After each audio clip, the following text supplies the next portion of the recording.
the investigation recovered human remains, missing persons, and other cases are ongoing. But the newly added sections relate only to the skull that was submitted, and the skull itself, we know, was a fake piece of evidence that was shared with the SIT.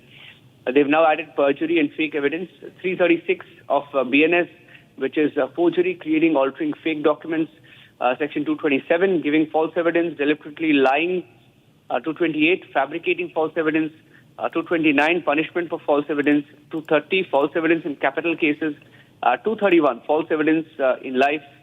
And similarly, I mean, all the new charges that have been added essentially will be in relation to this skull that was produced. It appeared that the skull was not even that of a woman, it was that of a man. So I think the game is called out, and it's likely to get interesting in the next few days. The focus will be on the lying, cheating, and the attempt to tarnish the image of the temple and to tarnish Hindus. Back now.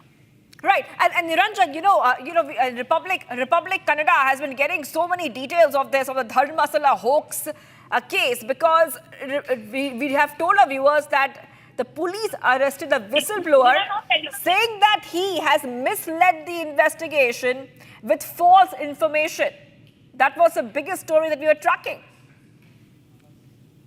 Yeah, I mean, because see, suddenly, I mean, in the last 2-3 days, the investigation has turned completely to the fact that, they lied. All of them lied. There was no mass burial. There were no mass rapes. There were no mass murders. And there were no mass burial. And that is clear now, because you have the masked man who has confessed that he was under pressure. Masked man has said he lied. Masked man has said he was forced to make these charges. Masked man has said that he was brought to Delhi. Sujata Bhatt, who was the second character in this entire game, the plot, she has said that she was forced to lie. She has also admitted that she was taken away by the activists and being tutored by them in a farmhouse. She has also admitted that she was taken to Delhi by these people.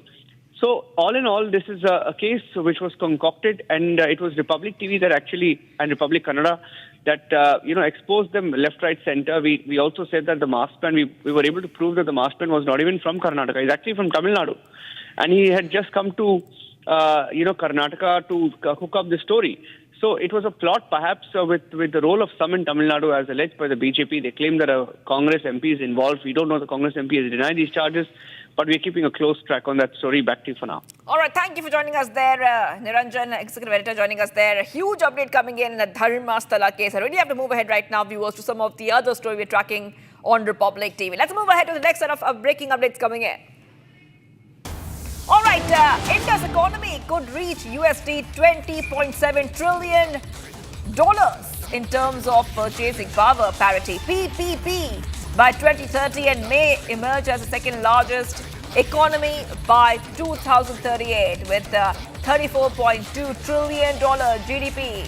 Report also say that with appropriate countermeasures, India can limit the adverse impact of higher US tariffs on selected Indian imports to about 10 basis points of the real GDP growth. So back-to-back updates coming in, viewers. India may emerge the second largest economy by 2038 with USD $34.2 trillion GDP in PPP terms.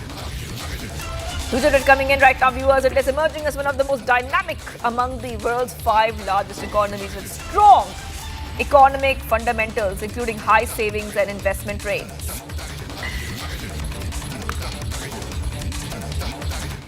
India and the US are finalizing a deal worth over $1 billion for 113 General Electric 404 Mark 1 engines to power the Indian Air Force's LCA Mark 1A. This agreement follows a previous contract for around 99 GE 404 engines, which has now faced delays of over 2 years. India has pressed the US to expedite the delivery of these critical engines to bolster its Air Force capabilities. Here's all that you need to know.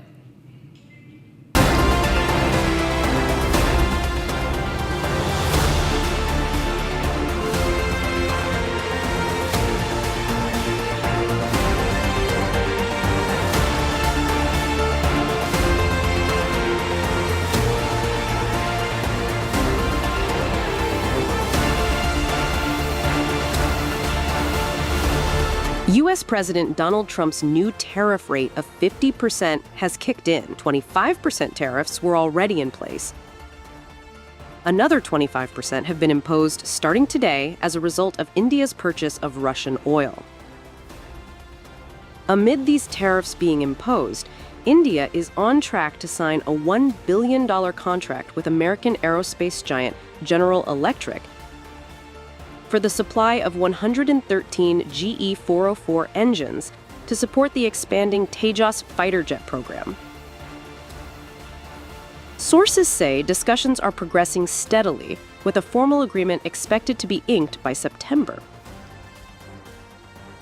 Under the proposed timeline, GE will deliver 2 engines per month, ensuring a continuous supply for India's indigenous fighter production. This upcoming deal follows India's approval of an earlier contract for 97 additional LCA Mark 1A jets, valued at over 62,000 crore rupees, part of the broader plan to replace the Indian Air Force's retiring MiG-21 fleet. Public sector giant HAL, which is manufacturing the jets, has already procured 99 engines for the first batch of 83 aircraft. The new order of 113 will bridge the gap for the next round of production, helping HAL hit its target of 212 GE-404 engines without delays. The delivery schedule is ambitious. HAL aims to complete the first batch by the end of 2029-30, followed by a second batch by 2033-34. Meanwhile, talks are also advancing for the more powerful GE-414 engines to be used in the upcoming LCA Mark II and Advanced Medium Combat Aircraft AMCA. That deal may include up to 80% technology transfer, a crucial step in India's push for defense manufacturing independence. As India phases out older platforms, this fresh engine order is seen as a crucial boost for both the Air Force's combat readiness and the Make in India defense vision.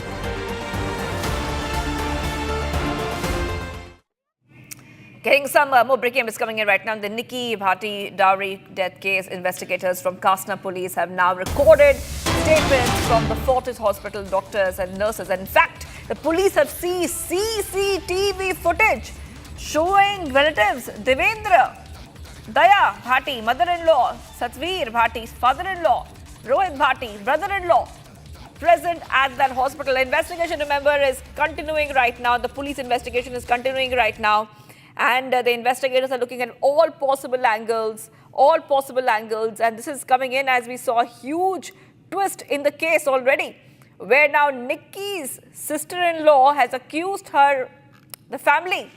Nikki's family of harassment and dowry demand. So this entire story is taking multiple turns. And simultaneously, we see the Kasna police have recorded statements. Let's go to Akil. Okay, we'll go to Akil. We'll connect back to Akil. We'll connect back to Akil once he's back with us. But the investigators from Kasna police have now recorded statements from Fortis Hospital, doctors and nurses. The dowry death probe is still on. Multiple angles are being investigated by the police. And remember, on the right-hand side, you can see that it's a fresh twist coming in that case already, where Nikki Bhati's sister-in-law has alleged that she was physically assaulted and humiliated by Nikki's family members over dowry demands. So counter charges are also coming on Nikki's skin. On the left hand of your screen, you can see that already those pictures, very disturbing pictures coming in of the abuse that Nikki had to suffer. But the investigation is still continuing in this case, viewers. The questioning is taking place right now. I want to go back to Akil. Akil, it looks like some more statements have been recorded from the doctors and nurses. If you could just take our viewers through the latest coming in. Well, Shivangi, if you see what we have got to learn from the Gautam Buddha Nagar police team, that they have...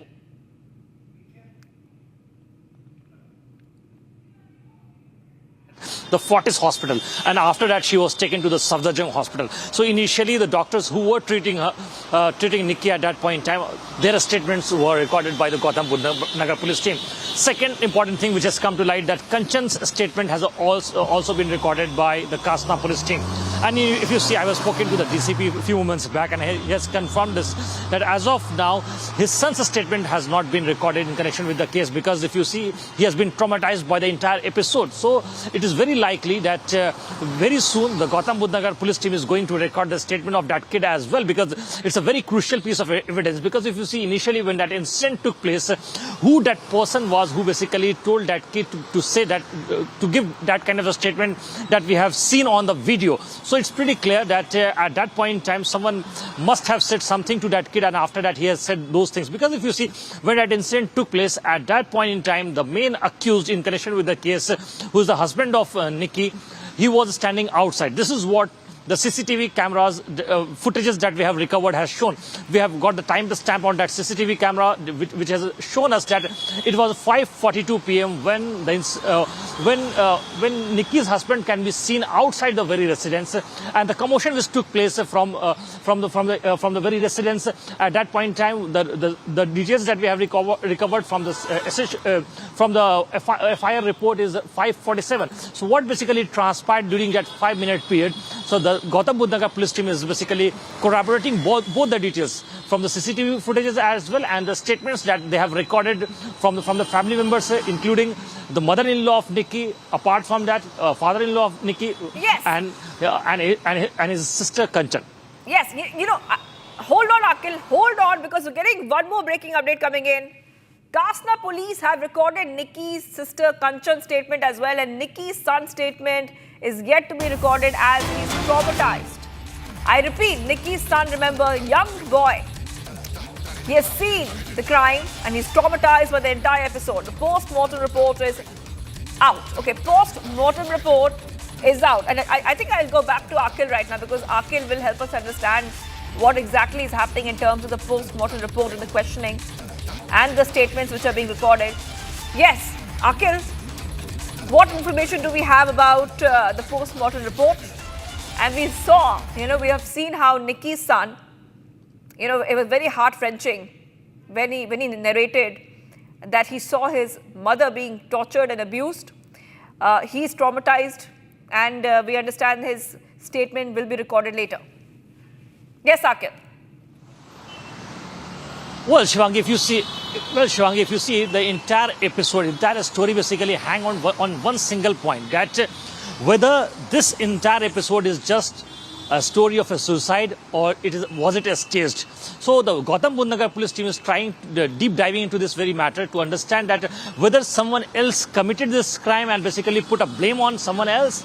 So this is being investigated, or this is a case of suicide. So this is the entire matter being investigated by the Gautam Budh Nagar police team. So far, the initial information that we have received from the post-mortem report, they have basically given a cause due to the burn, the death taking place due to the burn injury. For that, we'll have to wait and watch to get the forensic report. So forensic tests have already been done. The report has not come out, because it takes time to come out, the forensic report to come out. So once the forensic details will come out, then only things will be clearer that what all incident took place from the very location when there were only two persons who were present inside the very room, and after that his son was brought into that room and given a statement. So these things are very crucial. So Kasna police has not given any statement on that direction, because they are saying that even at this stage, once the report will come out, then only things will be clearer.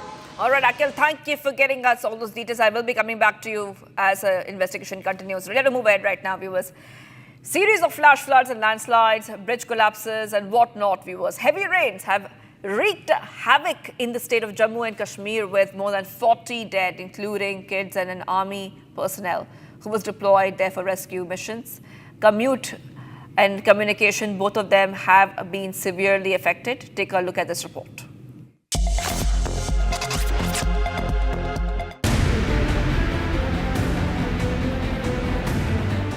Heavy rains are continuing in the Jammu district, and also the water level is rising with each passing minute. Right now we are at the Jammu Tawi, where the water level has already surpassed the alert mark. Right now, since morning, we have been witnessing that how the water level is rising in the upper reaches of Jammu, and now here at the Jammu Tawi, you will see that the water levels have reached the next level, because in the upper reaches of the Udhampur, we are witnessing regular rainfalls taking place, and also the inclement weather conditions that are making it really very challenging. And here at the Jammu Tawi, the gusty flow of the water is making it really very challenging for the authorities to actually save the lower lying areas of Jammu. Here the fourth bridge of Jammu Tawi, the traffic is now moving with the full flow, but the authorities are also keeping a tab on the movement of the traffic, because if the water level surpasses a couple of feet, so then it will be that the traffic has to be halted. It was here in last one decade, 2024, when the river Tavi broke down from this very area and the water entered the civilian areas. This time also, if we speak of the situation is more or less the same, because the water is increasing with a rapid speed and there is no relief whatever it seems for now for the people, because the water level is increasing rapidly. And now the authorities, the Jammu and Kashmir Chief Minister Omar Abdullah is also holding a high-level meeting with the authorities, including the IGP Jammu and the Divisional Commissioner, along with the disaster management and the relief rehabilitation authorities, so that the situation can be contained, because nature's fury is on the rise. We have lost already close to 100 lives in the Kishtwar cloudburst, and now these inclement weather conditions and the heavy rains are making it difficult for the Jammu city and the nearby areas as well.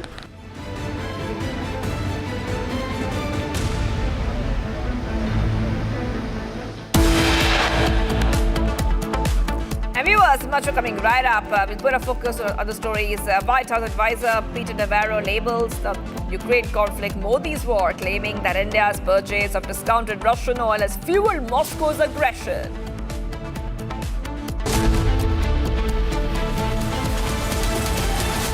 ये है secret recipe MDH का जीरा SIP जल जीरा मसाला SIP SIP जीरा SIP MDH का जल जीरा सिप MDH का जल जीरा सिप केसरिया से मन जोगी हुआ रे दिल झूमे देखो मतवारा हुआ रे केसरिया से मन जोगी हर पल मनाओ केसरी त्योहार विमल बोलो जुबान Kesari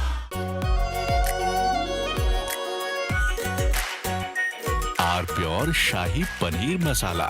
Delicious, healthy, every day. You may also have observed that Operation Sindoor has emerged as a great example demonstrating the success of our indigenous platforms, equipment, and the weapon systems. Its achievements have once again underlined that in the times to come, self-reliance is an absolute necessity. We have indeed made significant progress on the path of self-reliance, but there is still a long way ahead that we must travel. If we talk about self-reliance, especially in the field of the defense manufacturing, then I would like to say that India has embarked on a historic journey. We are once counted among the world's largest importers, but today, on the path of the self-reliant India, we are making a place among the reliable exporters of the world. Today, our indigenous platforms, light combat aircraft Tejas, advanced towed artillery gun systems, Akash missile systems, and indigenous aircraft carrier are giving a message to the world that India's technology and the quality are now standing at world-class standards. This confidence and strength are due to our scientists, our industry, and our leadership. Today, we are making all the equipment in our country that we used to import. You will also be very happy to know that now we have taken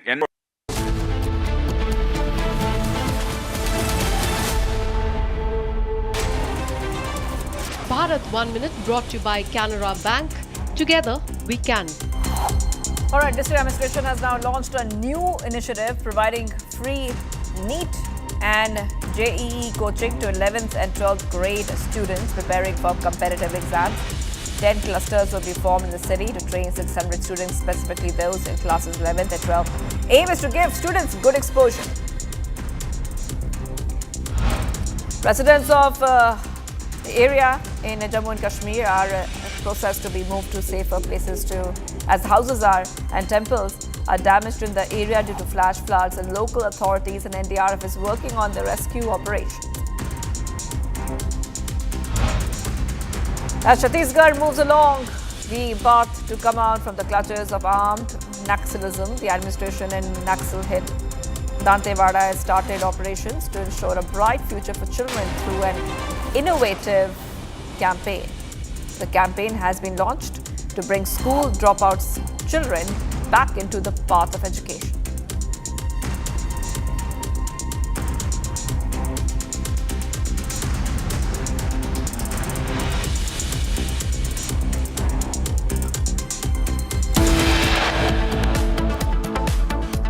And much coming up, U.S. White House advisor Peter Navarro labels the Ukraine conflict Modi's war, claiming that India's purchase of discounted Russian oil has fueled Moscow's aggression.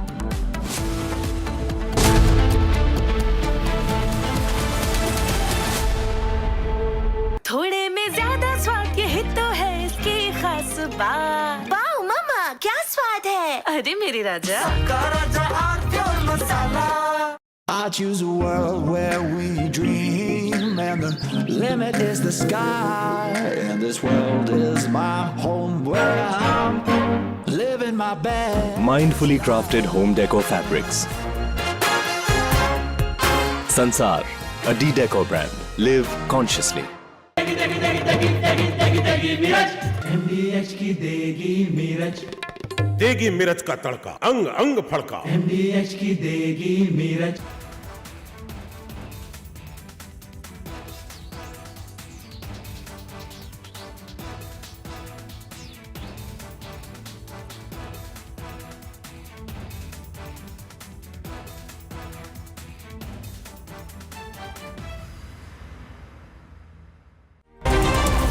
Bharat 1 Minute brought to you by Canara Bank. Together Coming in, we can. A major fire broke out in Kishwar, which damaged 6 residential houses while leaving 7 people injured. Medical Superintendent Yudhvir Singh said the injured were admitted to the district hospital with 4 in critical condition, later shifted to the Government Medical College, Doda. The death toll has now mounted to 14 when the rear portion of a 4-story apartment building located between Chamunda Nagar and Vijayanagar on Narangi Road in Vasai collapsed yesterday. Rescue operations by the NDRF are underway. The Ganga River has been rising steadily from Varanasi to other areas, and the flood outposts have been activated across the district. A few ghats in Varanasi in Uttar Pradesh have submerged as the Ganga's water level keeps rising due to continuous rainfall in the region. As Jammu and Kashmir is battling a series of landslides and rain and flash floods due to cloudburst, a portion of the road along the 4th Dowry bridge has been washed away in the floods following non-stop heavy rainfall. ये है secret recipe MDH का जीरा SIP जल जीरा मसाला। SIP SIP जीरा SIP जीरा SIP MDH का जल जीरा सिप जीरा सिप MDH का जल जीरा सिप। केसरिया से मन जोगी हुआ रे, दिल झूमे देखो मतवारा हुआ रे। केसरिया से मन जोगी हुआ। हर पल मनाओ केसरी त्योहार। विमल, बोलो जुबान Kesari.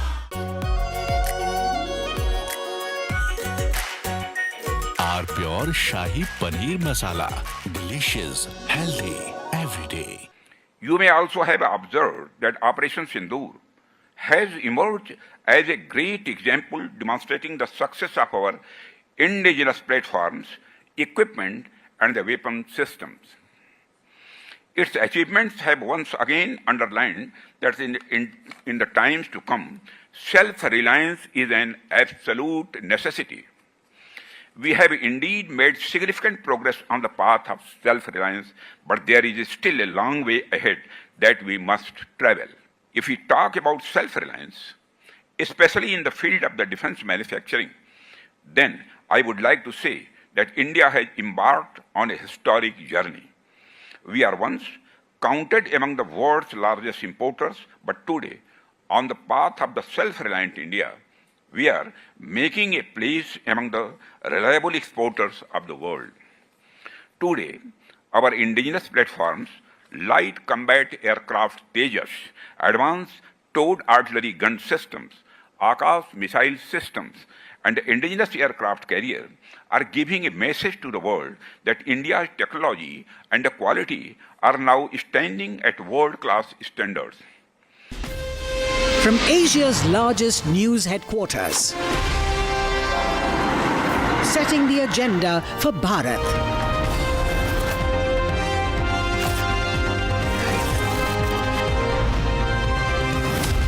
You're watching Republic.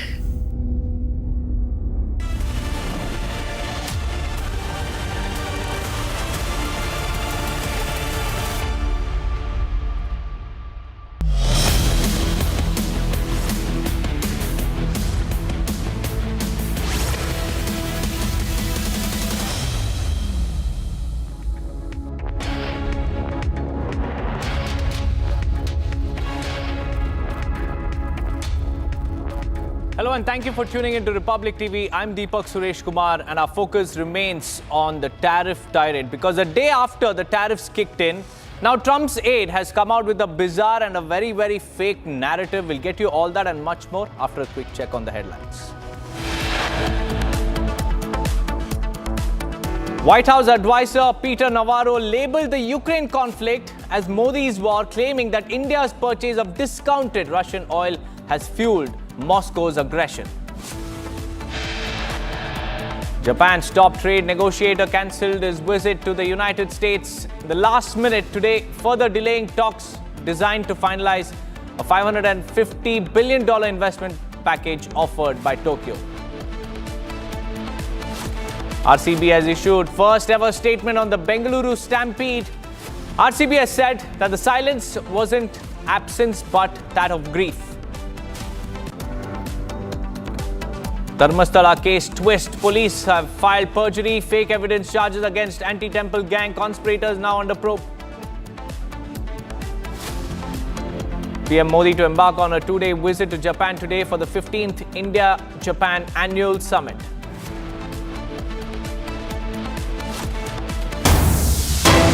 What's up, viewers? We have some big breaking news coming in. India's economy could reach $20.7 trillion in terms of purchasing power parity by 2030 and may emerge as the second largest economy by 2038 with $34.2 trillion GDP. Reports also suggest that with appropriate countermeasures, India can limit the adverse impact of higher US tariffs on selected Indian imports to about 10 basis points of the real GDP growth.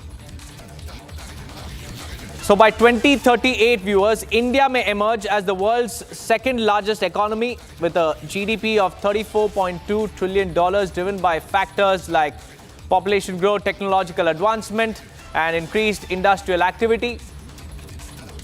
We also have PK Basu, an economist, joining us live on this broadcast. A very good afternoon to you, Mr. Basu. How do you look at this and what does this mean for the common man and the bigger picture for our Prime Minister's goal?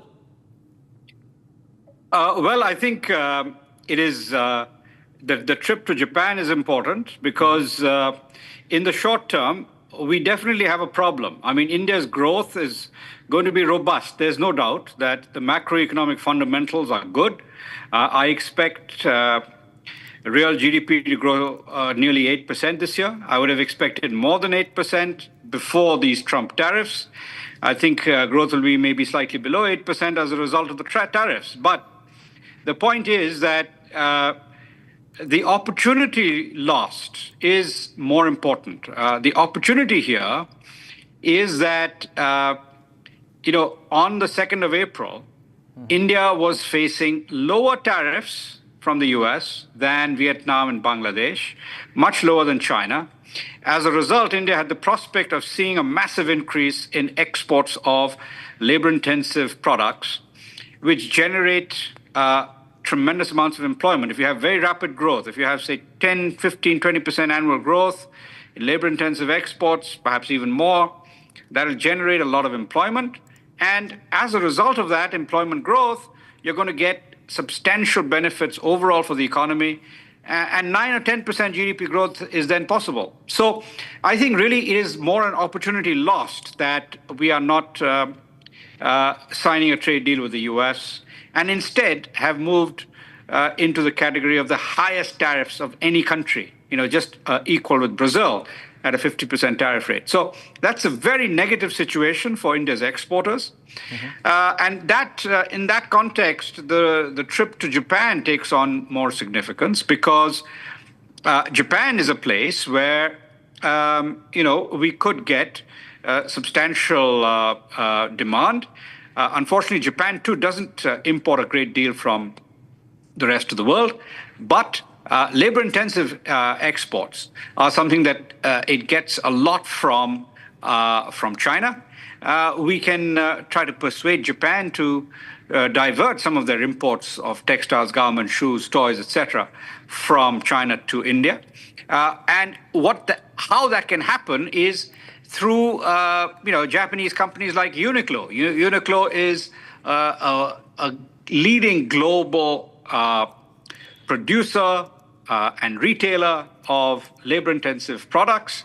If we get Uniqlo to massively expand its manufacturing presence in India and thereby enable a lot of their retail outlets around the world to carry Indian products, that'll be very helpful. So and of course, there's a lot of potential for cooperation between India and Japan in areas like semiconductors and consumer electronics, in all of which Japan has traditionally been a leading player over the last 50 years. So these are important. In the longer term, the Indian economy is going to do well. I have no doubt that we could become the second largest economy by 2038. Even sooner, we could do so by 2033, 2034, if we start growing at 9 or 10% a year, which is possible if we manage to smoothen our trade relationship with the United States and other countries. If we sign the FTA with the European Union over the next few months, we've already got the FTA with the UK. Perhaps we could join the CPTPP. All of this could potentially enable India to overcome the short-term disruption from losing access to the US market. But I think losing access to the US market, even for a 6-month period, could be very detrimental to our labor-intensive export sectors. That's right, Mr. P.K. Basu. And also the report also suggested that appropriate countermeasures, apart from, signing FTAs with the European Union or even securing deals with other nations, what are the countermeasures that the Indian government could probably adapt to, ward off the immediate shocks of the tariffs? Well, I think we could do what China does in these circumstances. We could basically impose countervailing duties on American exports to India, and particularly of agricultural products in politically sensitive states like Iowa, Montana, etc., where Trump's constituents would suffer. We could take some, or we could even threaten to take some retaliatory action against major U.S. corporations doing business in India. Facebook's largest market in the world is India. Google's second largest market, and the largest market outside the US, is India. Amazon's fifth largest market in the world is India. So we could begin, we could initially just quietly threaten to take some action against them. We could threaten to withdraw Air India's massive orders for Boeing. These are potential countermeasures. But most of all, we should look at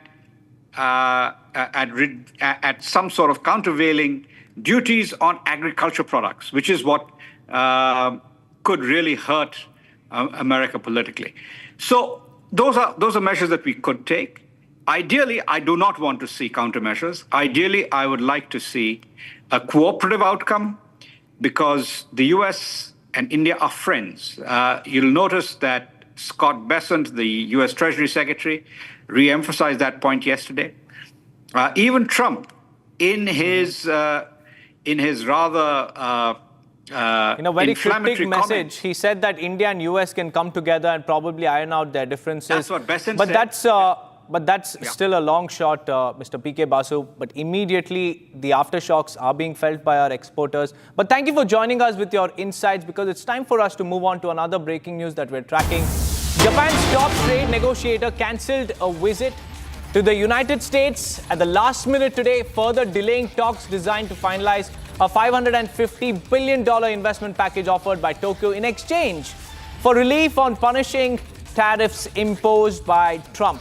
And the Japanese trade negotiator was due to fly to Washington to craft a written confirmation of the terms of the package, such as the split of investment returns between the US and Japan. So the US's top trade negotiator has now cancelled his visit. It's a blow to diplomatic relations between the US and Japan, but Japan also says or believes that this is justified in light of Trump's punishing tariffs, and he was supposed to be finalizing a $550 billion investment package with the United States.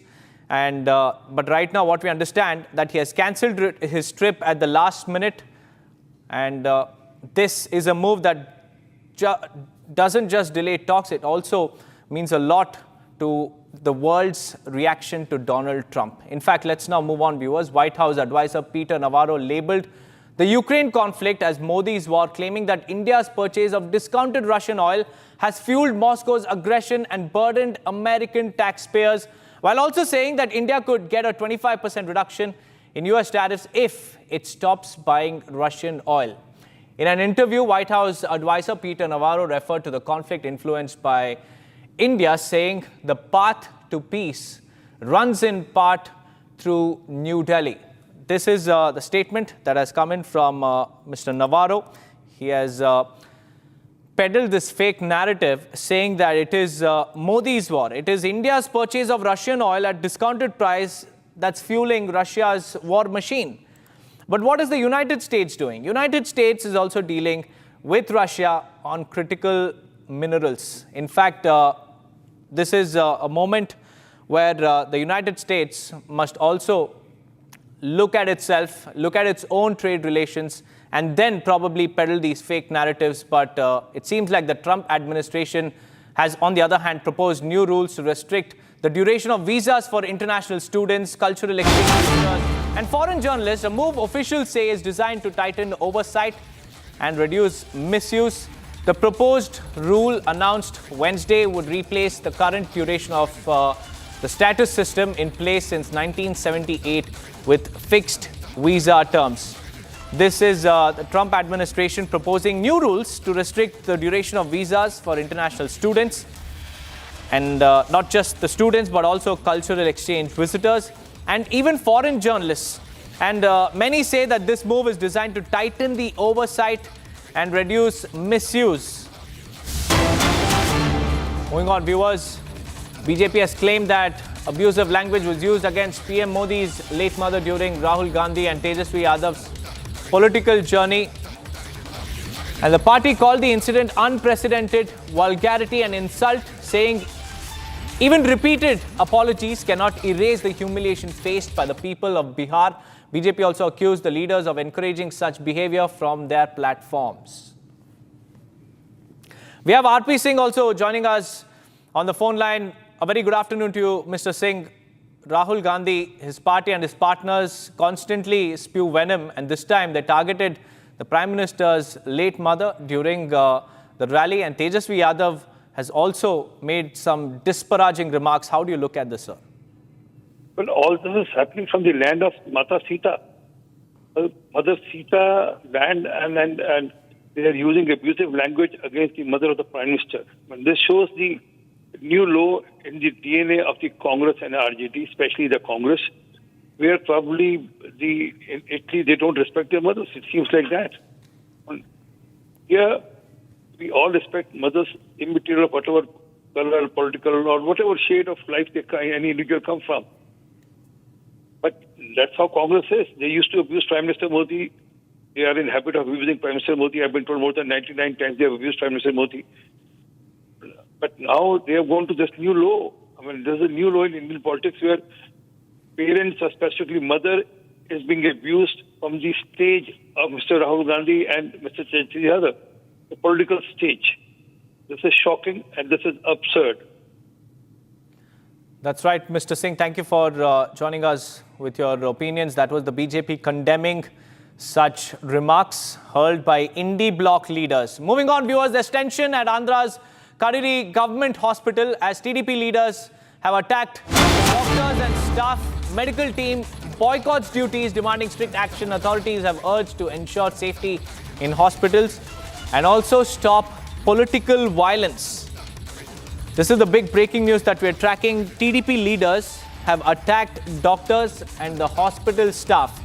And after the attack, the medical staff has boycotted their duties and they're demanding action and they're demanding for a safer environment in the hospitals.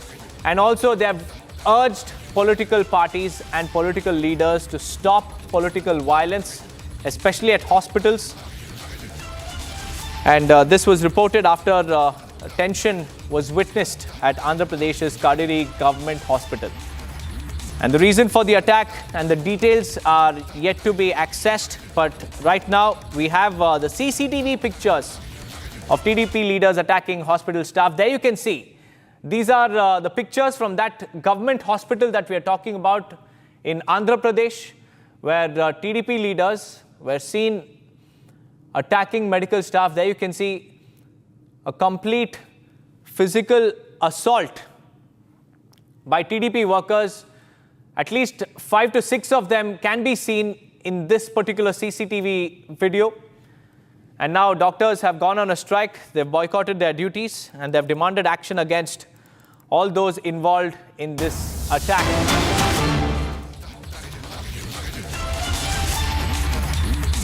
Well, we have more breaking news coming in. Mumbai building collapse. The death toll has now risen to 15.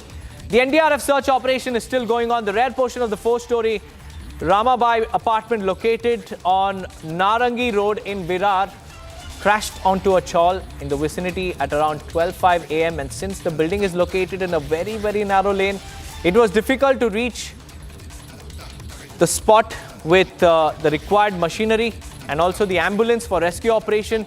And due to this, the NDRF team had to do a manual rescue operation, which was time consuming. And what we understand is that the death toll has now mounted to 15. It's an unfortunate building collapse incident that was reported, and now the death toll has mounted to 15.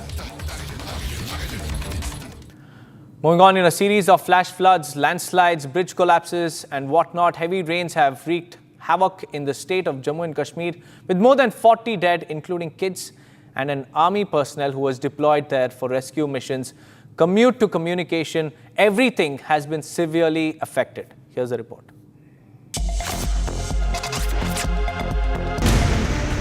Heavy rains wreaked havoc in most parts of the northern India, but the state of Jammu and Kashmir has been affected the most. According to the latest official data, over 43 people have lost their lives due to several landslides, flash floods and widespread destruction. Many more are injured and trapped in the debris or just nowhere to be found. Heavy rains have caused massive landslide, several bridges collapsed, and villages have been submerged.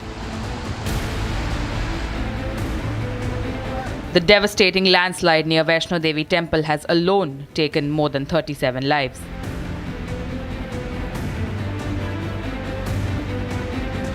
Around 700 houses and 1,000 vehicles have been damaged, 100 tube wells and dug wells have also been damaged, and 5,000 people have been relocated to safer locations.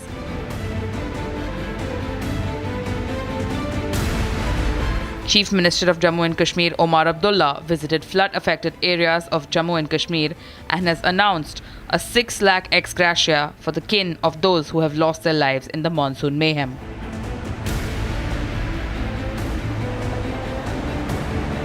Rescue operations are underway with NDRF and SDRF teams deployed to the worst hit areas, while keeping the Indian Air Force also roped in to provide assistance.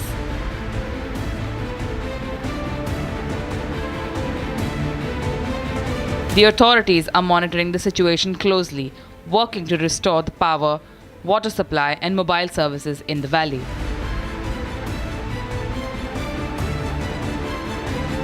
While the government offices have opened, the local governments and authorities are trying to stabilize the situation of Jammu and Kashmir as it still remains grim. It's time for a quick break, viewers. On the other side, Royal Challengers Bengaluru have issued the first ever statement on the Bengaluru Stampede incident. RCB says the silence wasn't of its absence but of grief. Along with that, there's a new twist in the Dharmasthala hoax case. Police have filed perjury, fake evidence charges against anti-temple gang conspirators are now under scrutiny. Stay tuned.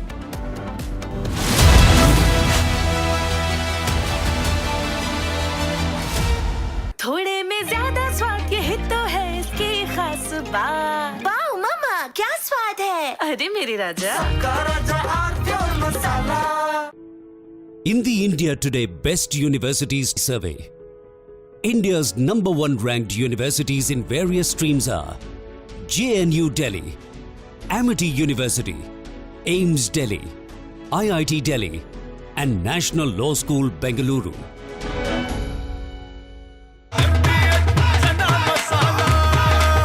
अब छोलिया हो या लोबिया, सफेद चने या काले चने, सब कुछ मजेदार बने।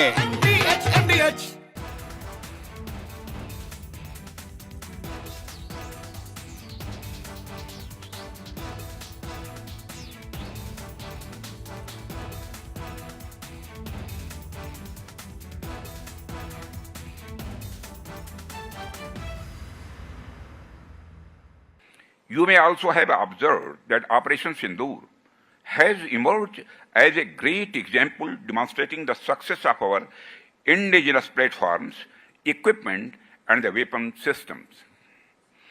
Its achievements have once again underlined that in the times to come, self-reliance is an absolute necessity. We have indeed made significant progress on the path of self-reliance, but there is still a long way ahead that we must travel. If we talk about self-reliance,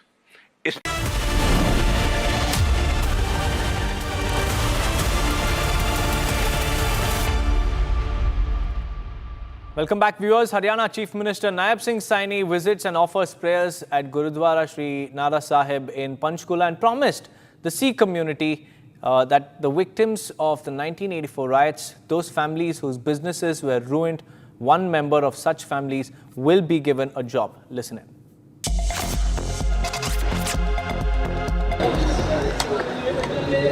Haryana Chief Minister Naib Singh Saini visited the Sri Nara Sahib Gurudwara in Panchkula district and offered prayers at the holy shrine.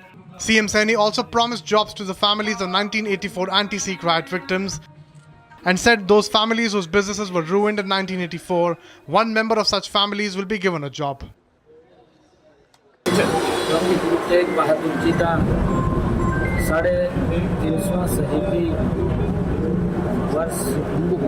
हम मना रहे हैं और हमने ये निर्णय किया है देश के प्रधानमंत्री आदरणीय मोदी जी जब से सत्ता में आई है पहली बार कि इतना बड़ा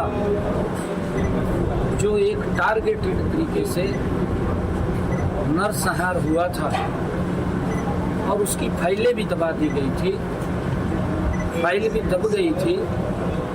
आदरणीय मोदी जी ने उस फाइल को निकाल करके जो दोषी व्यक्ति है उसको सलाखों के पीछे पहुंचाने का काम आदरणीय मोदी जी ने किया है और जो 84 दंगों की वो हमारे पीड़ित लोग हैं उन सब के लिए हमने हरियाणा में भी जो ऐसे परिवार हैं जिनके बिजनेस खराब हुए हैं या जिनके परिवार से मुखिया कमाने वाला था वही चला गया और परिवार के ऊपर दुखों का पहाड़ टूट गया, तो हमने निर्णय किया है कि ऐसे परिवारों के एक सदस्य वो परिवार सर्वसम्मत डीसी को एक एप्लीकेशन देंगे और एक परिवार को हम यथोचित नौकरी देने का काम करेंगे।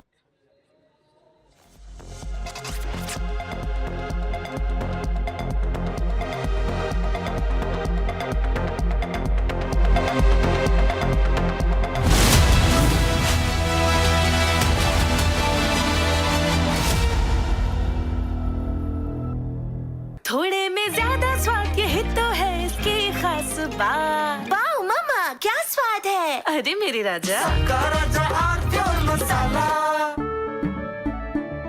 केसरिया से मन जोगी हुआ रे, दिल झूम देखो मतवारा हुआ रे, केसरिया से मन जोगी हुआ। हर पल मनाओ केसरी त्योहार। विमल, बोलो जुबान केसरी। आधे बाउल दही में 4 चम्मच MDH चटनी पुदीना मसाला डाला, स्टर करो, पुदीना चटनी तैयार। MDH चटनी पुदीना मसाला। I choose a world where we dream, and the limit is the sky, and this world is my home where I'm living my best. Mindfully crafted home decor fabrics. Sansar, a decor brand. Live consciously.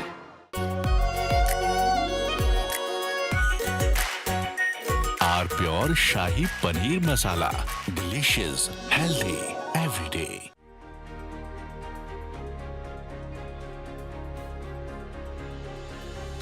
US is already experiencing the damage because of tariffs. Already inflation is rising in US.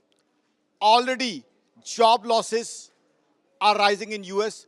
Already there's a compromise as far as GDP growth is concerned in US. Already US is finding it tough to reduce the rates of interest, which is very, very pertinent for US.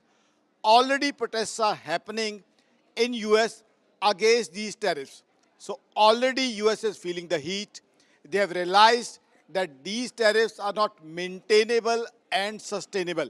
Because what's happening is, whom have they imposed the tariffs on? They have imposed the tariffs on their own importer. So what it means is, anything which the American citizens were consuming, which was being imported from India, that would be costlier. So inflation for their own citizens has increased. And inflation is something which US has been fighting tooth and nail for the past 3 to 4 years since the onset of Russia-Ukraine war. Job losses is something which US can't afford, because US, though they may be the biggest economy, though they may be the most powerful economy, but that economy is clearly facing a slowdown. US is an economy which is facing slowdown. Now, US, I think if you see the track record, the tariffs they have announced and actually implemented, there's a huge difference. So according to my opinion, ultimately there's expected to what I expect is there's going to be a U-turn. Perhaps these tariffs may be kept in abeyance. They may be suspended as what US has been doing, because these tariffs are negatively impacting US economy. Indian economy, yes, for short term, we also have been negatively impacted. But in the medium term, Indian economy, which is the fastest growing economy amongst major economies, is not going to be impacted. US is not going to survive these tariffs. There's going to be a U-turn. That's what my expectation is.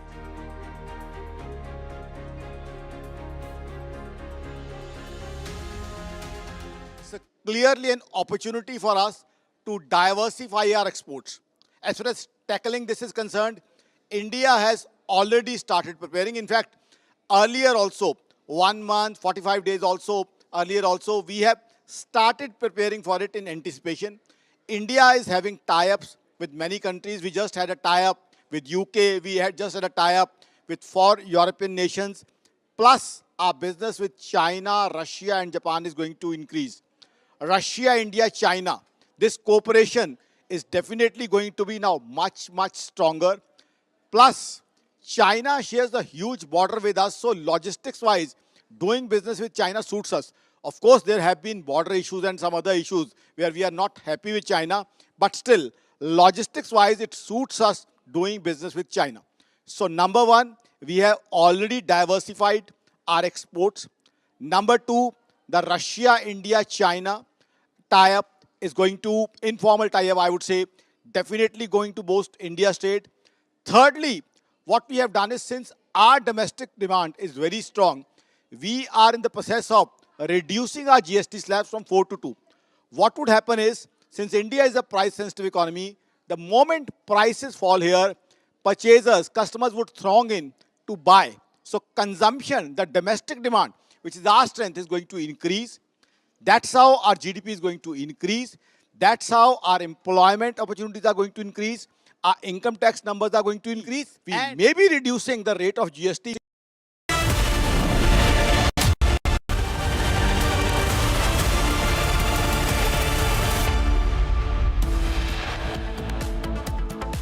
White House advisor Peter Navarro labelled the Ukraine conflict as quote-unquote Modi's war, claiming that India's purchases of discounted Russian oil from Moscow is fueling the aggression.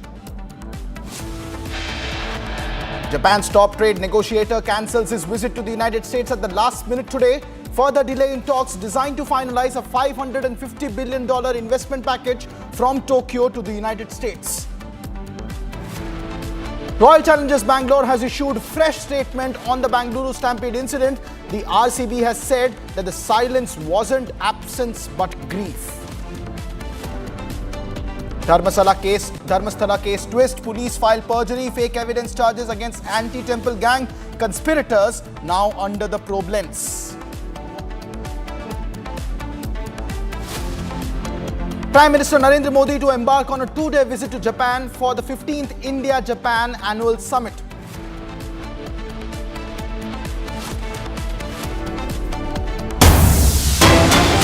And we're starting this bulletin with more breaking news coming in from the state of Karnataka. Ladies and gentlemen, Pramuda Devi Vadiyar of the erstwhile Mysore royal family has expressed deep dismay over the Karnataka government's handling of this year's Dasara celebrations, citing political interference and questioning the recent statements about the sacred Chamundeshwari temple. She took the issue with unnecessary and avoidable statements that the Chamundeshwari temple does not belong to Hindus. These were the statements that were made, against which now the erstwhile royal family of Mysore has taken objections to. Now remember, a political controversy has erupted in Karnataka over the Congress government's decision to invite writer Banu Mushtaq to inaugurate the Mysuru Dasara festival. The move has drawn a backlash from the BJP, which has raised objections based on the author's past statements about the Kannada language and the state flag. So now a big political controversy erupting in the state of Karnataka over the Dasara festival. Pramuda Devi Vadiyar, the erstwhile royal family of Mysore's very senior member, has now given a statement. Let's listen into what she had to say.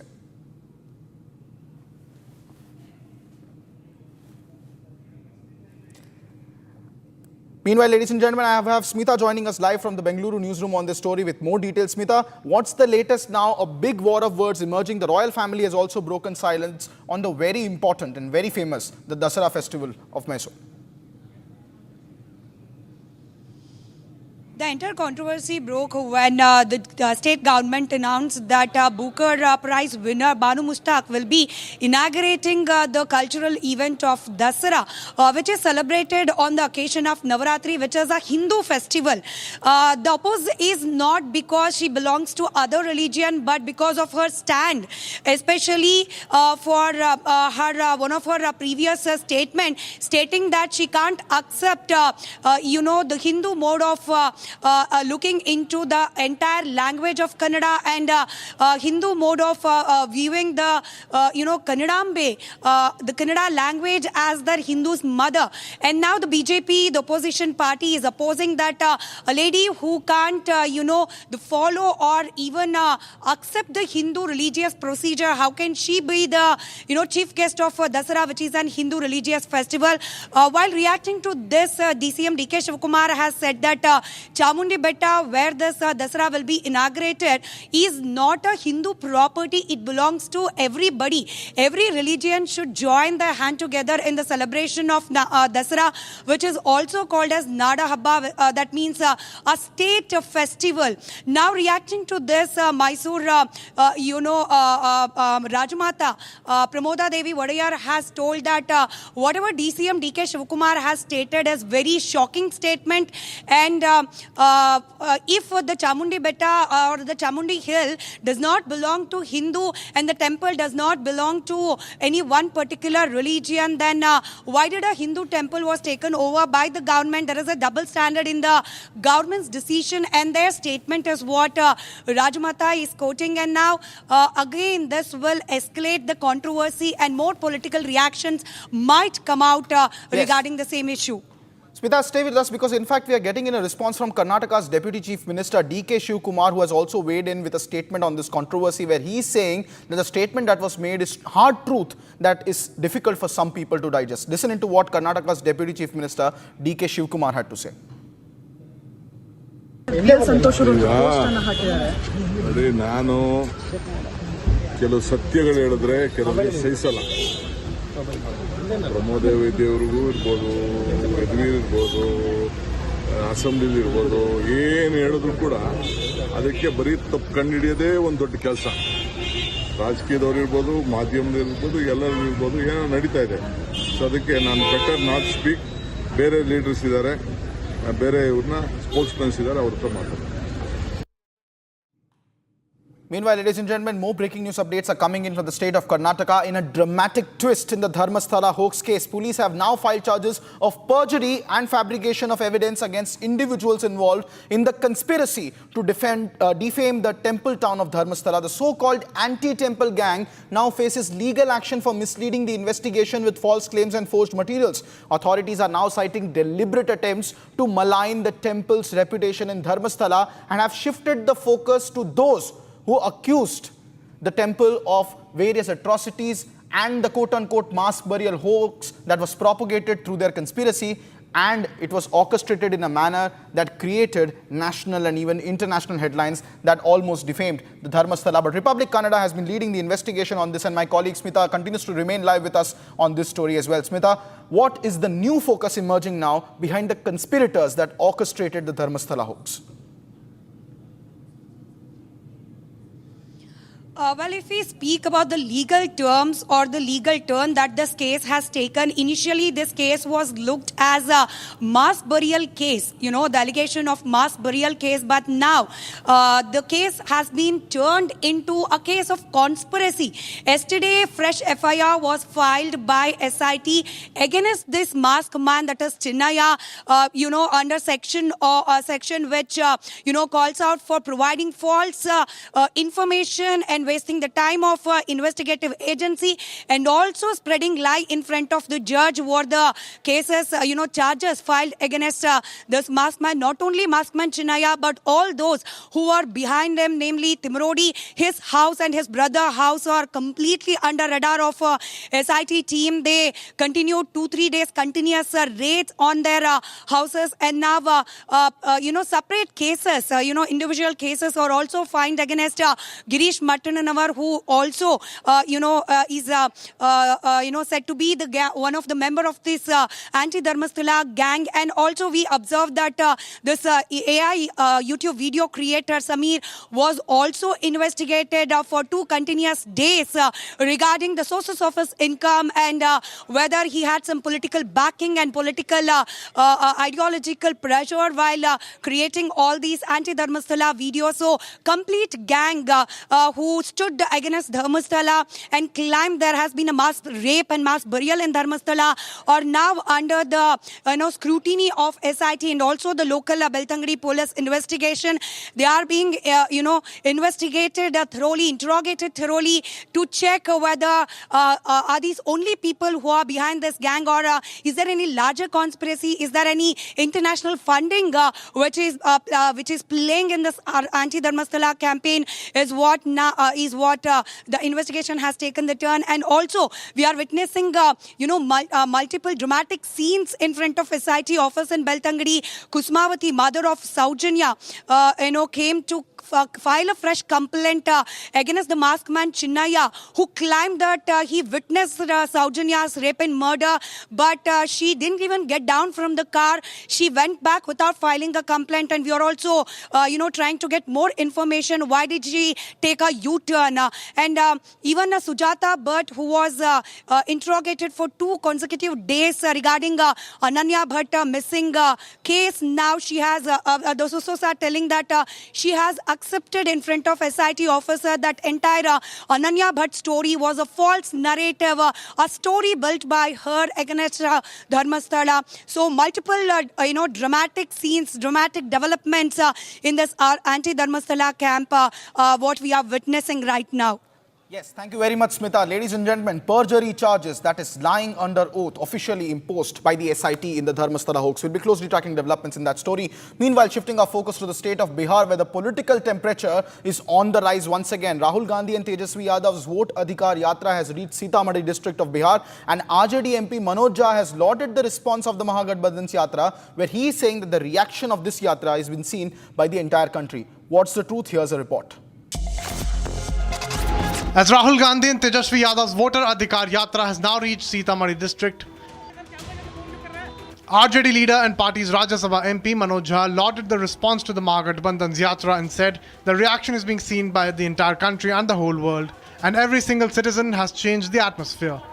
Response तो आप सब देख रहे हैं और आप नहीं, पूरा देश, पूरी दुनिया देख रही है. हमें स्वयं भी अंदाजा नहीं था कि वोट अधिकार यात्रा जो चुनाव आयोग और भाजपा की मिली भगत के खिलाफ आक्रोश से इसकी शुरुआत हुई थी, ये यहां तक पहुंच जाएगा. जर्रे जर्रे चप्पा चप्पा में एक एक बच्चा बोल रहा है वोट चोर गद्दी चोर. दिक्कत क्यों है? सबसे मौलिक अधिकार है मत.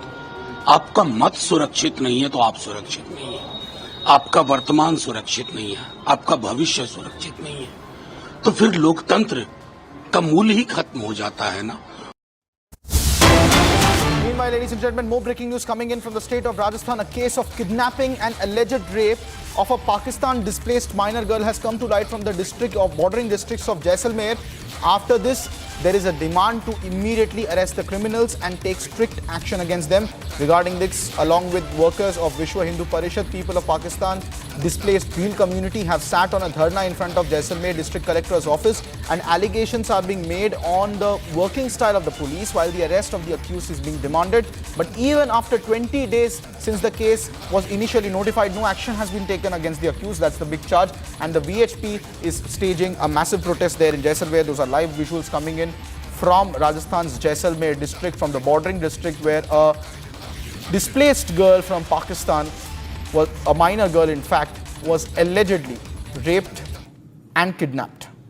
Those are live visuals coming in from Jaisalmer. I have my colleague Shivangi joining us live from the newsroom with latest details on the story. Shivangi, what's the latest? Right. Well, this is a case coming in where there has been alleged a rape of a minor girl, of a girl who is from the Hindu community in Pakistan. In fact, there's a lot of we can see there's a lot of anger as well among that community, because they are saying that they had to move from Pakistan and come here, but still they're seeing a lot of atrocities.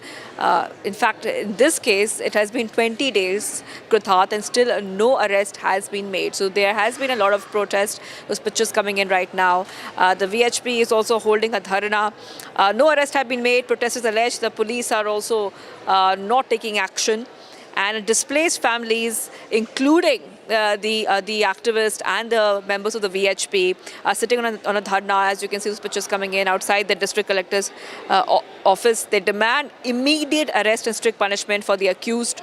The victim's statement has already been recorded, and we know that the FIR has been filed. However, no action has been taken, and that has led to these dharna and protests which are happening. These refugees say that they fled to India to escape atrocities in Pakistan. However, They say that their daughters are not safe. The VHP is going ahead and holding a dharna there, and they have pressed for urgent action in this case. They say that they will continue the agitation till justice is delivered. Wangi, for bringing us those details. Ladies and gentlemen, those are live shots coming in from Jaisalmer, where tensions continue to remain high over the alleged rape and kidnapping of a Hindu girl from Pakistan being displaced there. We'll be tracking that story closely. Meanwhile, shifting our focus to the union territory of Jammu and Kashmir, where massive floods have hit Jammu international border, and the entire area is now submerged in water up to 3 to 4 feet. The BSF troop patrolling inside deep water continues. Areas of the Indo-Pakistan international border in Jammu sector have now been submerged under the water, but BSF still continues to stand tall to the challenge. With Pakistani posts hardly 50 meters away, the troops are carrying out regular area domination to foil any attempt of infiltration by terrorists by the Pakistani side or any drone droppings into the Indian territory.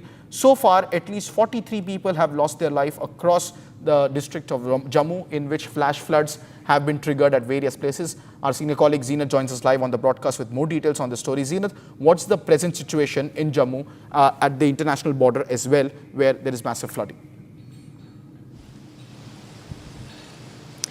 See, in Jammu and Kashmir is dealing with the floods in Jammu, although the water has started receding in Jammu as well as in Kashmir, but the Met Department once again has predicted the rainfall will be again from moderate to heavy from the 30th of August till 3rd of September, for which the administration is monitoring. Right now I'm reporting from the Banihal. This is a national highway that connects you to Jammu, and I'll ask my VJ Mubashir to show you exactly what is happening on ground as the scenes of the national highway unfolds, that you see that deserted look that the national highway is wearing. The vehicles have been suspended, the vehicular movement has been suspended on Srinagar Jammu national highway. In fact, the thousands of trucks are stranded on this national highway, and they've been on certain point the truckers are not being allowed to move till the restoration work is complete, because at multiple places we have the mudslides, the road restoration will take place. In fact, if you see the stretches around, these are some of the dangerous stretches where you see the mountain slopes have been completely covered with these kind of nets, so that the shooting stones does not hit any vehicle or the people on the road. So at multiple places these kind of nets are not there. That makes these roads more vulnerable. As far as the count of Mata Vaishno Devi is concerned, some 35 people have lost their life. The condolences have been pouring in from the LG to Chief Minister. Meanwhile, the Union Ministry is also monitoring this situation. That was Zeenat, ladies and gentlemen, reporting live from Jammu and Kashmir. Meanwhile, a lot more is happening. The situation on the ground remains continuously very tense as multiple rescue teams are carrying out relief operations to airlift locals and trapped BSF personnel. My colleague Gursimran brings you this latest report. As flash floods have caused havoc in the Jammu region, the condition on the international border also remains the same, and Republic is right now at the Indo-Pakistan international border in the Jammu sector, where the brave hearts of the border security force, they are carrying out relentless area domination and patrolling here along the Indo-Pakistan international border. These men, despite braving all odds, they are ensuring that the adversaries' nefarious plans are foiled, because the weather is the challenge. Advisory has been issued for the low-lying areas, and so does the adversary that always remains in a bid to destabilize this very area. But these brave hearts of the border security force, equipped with the sophisticated weapons, they are carrying out the patrolling in the area that has completely been flooded. It is the Jammu sector of the Indo-Pakistan international border, where the flash flood and the rising water levels have gone to such a level that on the fence area right now where we are reporting from, the level of the water is almost on the knees level. But this does not hamper the security grid that has been put in place by the BSF here at the Indo-Pakistan international border. They are carrying out the regular patrols, keep visual on the other side, because on the other side is the adversary Pakistan that always remains in a bid to destabilize Jammu and Kashmir, to push terrorists and also to drop the consignments of the drone into the Indian territory. On the other hand, Sarjivan is showing you the Pakistani post with the Pakistani flag and a camera to keep a watch on what India is doing here. But they stand firm like a wall between the nefarious designs of the enemy, the mischief of the enemy and the civilian people of Jammu and Kashmir. Bharat 1 Minute brought to you by Canara Bank. Together we can. After the market being shut for Ganesh Chaturthi, the markets open in the red. Sensex is down by 422.79 points, currently trading at 80,363.75. Nifty down by 124.75 points, trading at 24,587.30. An overnight medical evacuation, Medic-Evac, of a critically ill patient was taken by the naval Dornier from Lakshadweep. A request for an urgent Medivac for a 4-year-old child was received from Lakshadweep administration by the Southern Naval Command, and Indian Navy's Dornier was promptly launched from INS Garuda, Kochi, in challenging weather conditions. Tensions prevailed in Kadiri Government Hospital after TDF leader brutally attacked a doctor and medical staff. The shocking incident, captured on CCTV and now viral on social media, has raised serious concerns about the safety in hospitals. Doctors and staff have staged protests by boycotting duties and condemning the violent attack.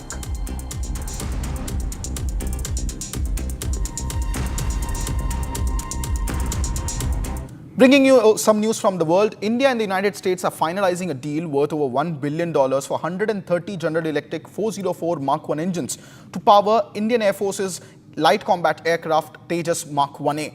This agreement follows a previous contract of 99 General Electric 404 engines, which was faced delays for over 2 years now. India has pressed the United States to expedite the delivery of these critical engines to bolster its Air Force capabilities. And here's all that you need to know about this very important deal that is potentially now on the cards.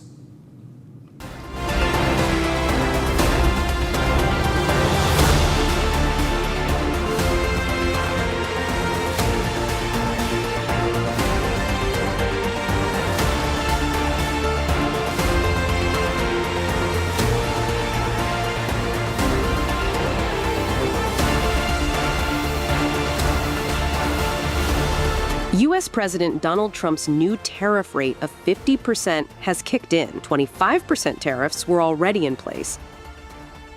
Another 25% have been imposed starting today as a result of India's purchase of Russian oil. Amid these tariffs being imposed, India is on track to sign a $1 billion contract with American aerospace giant General Electric for the supply of 113 GE-404 engines to support the expanding Tejas fighter jet program. Sources say discussions are progressing steadily, with a formal agreement expected to be inked by September. Under the proposed timeline, GE will deliver 2 engines per month, ensuring a continuous supply for India's indigenous fighter production. This upcoming deal follows India's approval of an earlier contract for 97 additional LCA Mark 1A jets, valued at over 62,000 crore rupees, part of the broader plan to replace the Indian Air Force's retiring MiG-21 fleet. Public sector giant HAL, which is manufacturing the jets, has already procured 99 engines for the first batch of 83 aircraft. The new order of 113 will bridge the gap for the next round of production, helping HAL hit its target of 212 GE-404 engines without delays. The delivery schedule is ambitious. HAL aims to complete the first batch by the end of 2029-30, followed by a second batch by 2033-34. Meanwhile, talks are also advancing for the more powerful GE-414 engines to be used in the upcoming LCA Mark II and Advanced Medium Combat Aircraft AMCA.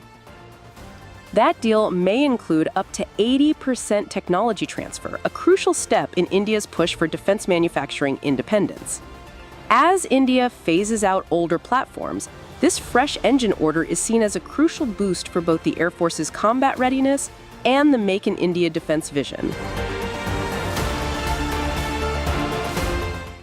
Well, that's all on the US Air Force and the Indian Air Force's collaboration, perhaps on the engines from General Electric. Meanwhile, moving on to more state news coming in from Haryana, where Haryana's Chief Minister Naib Singh Saini visited and offered prayers at the Gurudwara Sri Nara Sahib in Panchkula and promised the Sikh community and the victims of the 1984 riots that those families whose businesses were ruined, one member of such family will be given a job by the government. Listen it.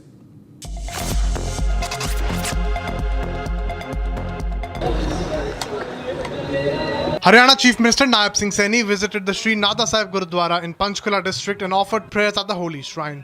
CM Saini also promised jobs to the families of 1984 anti-Sikh riot victims and said those families whose businesses were ruined in 1984, one member of such families will be given a job.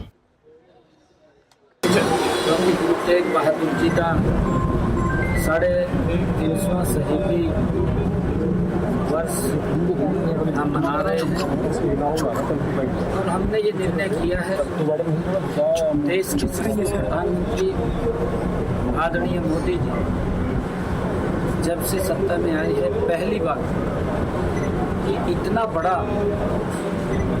जो एक targeted तरीके से नरसंहार हुआ था और उसकी फाइलें भी दबा दी गई थी, फाइल भी दब गई थी। आदरणीय मोदी जी ने उस फाइल को निकाल करके जो दोषी व्यक्ति है उसको सलाखों के पीछे पहुंचाने का काम आदरणीय मोदी जी ने किया है और जो 84 दंगों की वो हमारे पीड़ित लोग हैं उन सब के लिए हमने हरियाणा में भी जो ऐसे परिवार हैं जिनके बिजनेस खराब हुए हैं या जिनके परिवार से मुखिया कमाने वाला था वही चला गया और परिवार के ऊपर दुखों का पहाड़ टूट गया, तो हमने निर्णय किया है कि ऐसे परिवारों के एक सदस्य वो परिवार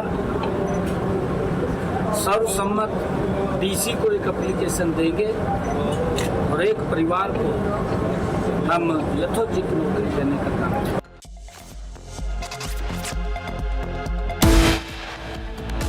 Coming up next on Live and Breaking, White House's trade advisor Peter Navarro labels the Ukraine conflict as Modi's war, claiming that India's purchases of discounted Russian oil is fueling Moscow's aggression.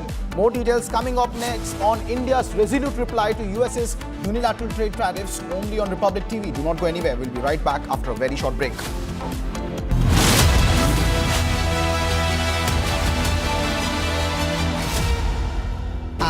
Pure सूजी pasta उबालो मिलाओ और खाओ 8 minute में तैयार। क्या taste है सबका राजा आर प्योर मसाला।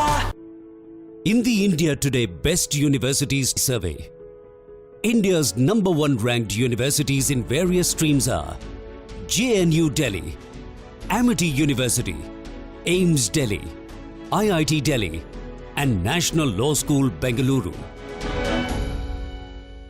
दादी के हाथों का जादू और खुशबू से महकता घर, माँ की मुस्कुराहट और खाने की सुगंध। MDH गरम मसाला, क्योंकि हर रिश्ता है स्वाद से जुड़ा।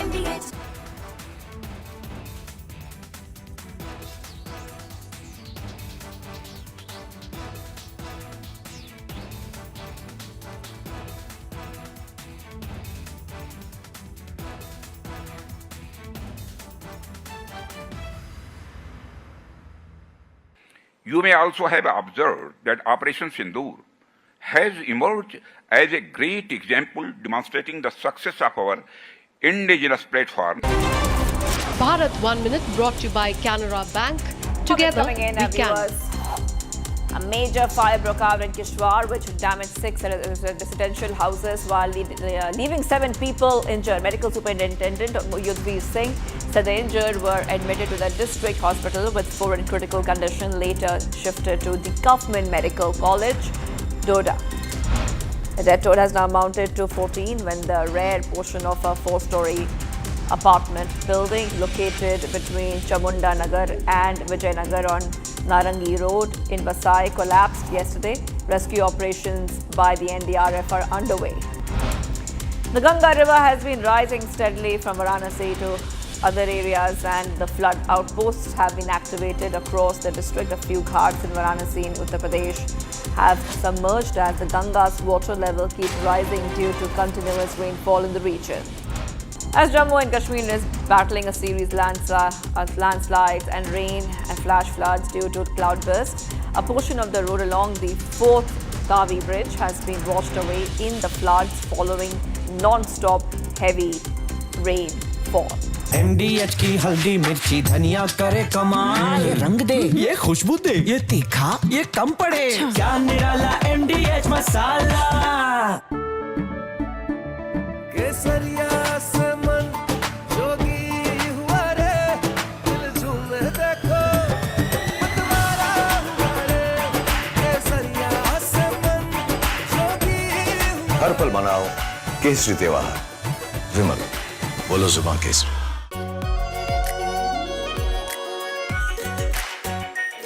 Pure shahi paneer masala, delicious, healthy every day.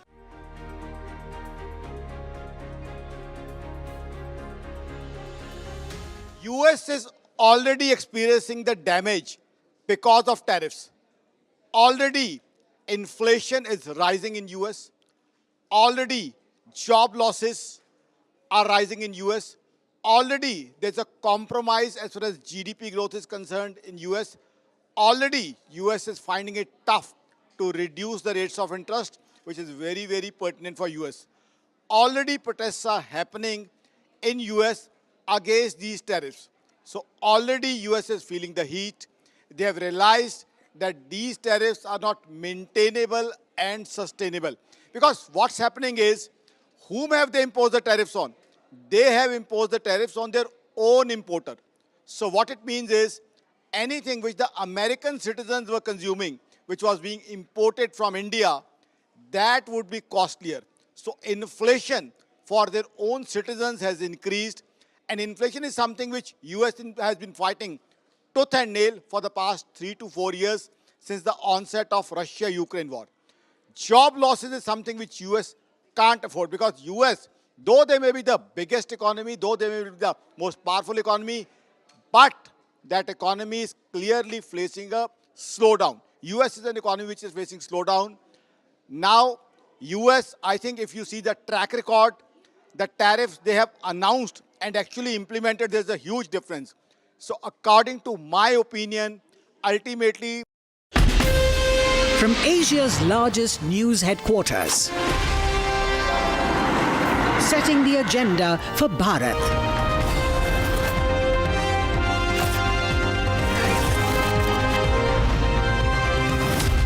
You're watching Republic.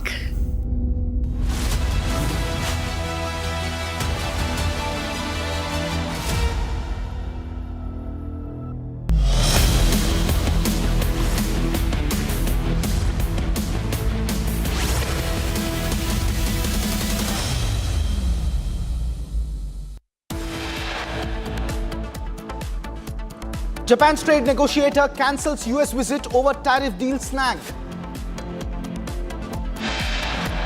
Trump's very close aide Peter Navarro calls Ukraine's war as Modi's war over buying Russian oil. India may emerge as the second largest economy by 2038 with $34.2 trillion GDP in purchasing parity terms, says report.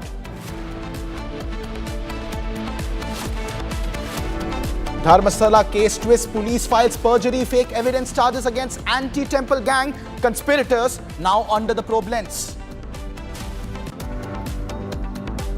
Prime Minister Narendra Modi to embark on a historic 2-day visit to Japan today for the 15th India-Japan Annual Summit. Deluge, destruction and death. 43 people killed in flash floods in Jammu.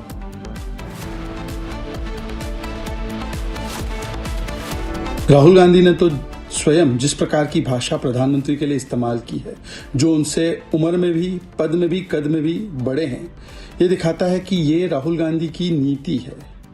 ये जो मानसिकता है राहुल गांधी की है कि जो भी प्रधानमंत्री जी को सबसे ज्यादा गाली देगा उसको कांग्रेस में पदोन्नति मिलेगी, इसलिए 150 से ज्यादा गालियां प्रधानमंत्री जी को दी गई है। Prime Minister Modi's mother abused during Rahul Gandhi's Bihar rally, alleges the BJP. Now the party is seeking an apology from the Congress.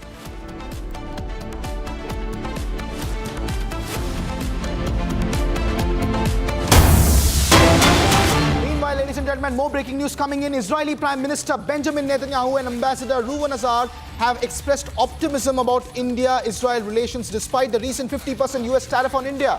Netanyahu hopes for a resolution to the tariff issue, emphasizing that both India and the United States have a strong foundation for their relationship and should find common ground. He also expressed interest in visiting India soon to strengthen the bilateral cooperation, particularly in the defense sector and economic areas. Meanwhile, Ambassador Reuven Azar downplayed the impact of US tariffs on India-Israel ties, stating that the trade between the two nations will likely remain unaffected. Both leaders have underscored the potential for enhanced collaboration in areas like intelligence sharing, counterterrorism and high technology sectors. So a strong statement coming in from Israel in solidarity with India. Let's listen into what Israel's ambassador to India had to say on the India-US tariff face-off. I hope this is a temporary issue that will be solved, because I think that the countries have a common interest to continue cooperating. Well, I'm not an expert on the Indian market. I know that when it comes to the trade between India and Israel, it's not going to be undermined. I hope this is a temporary issue that will be solved, because I think that the countries have a common interest to continue cooperating. Well, I'm not an expert on the Indian market. I know that when it comes to the trade between India and Israel, it's not going to be undermined. I hope this is a temporary issue that will be solved, because I think that the countries have a common interest to continue cooperating.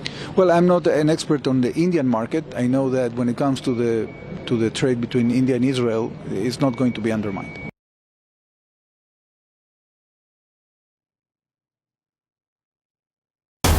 Right, we have some breaking news coming in, viewers. This is India. This is an update. India's economy could reach 20.7 trillion US dollars in terms of purchasing power parity by the year 2030.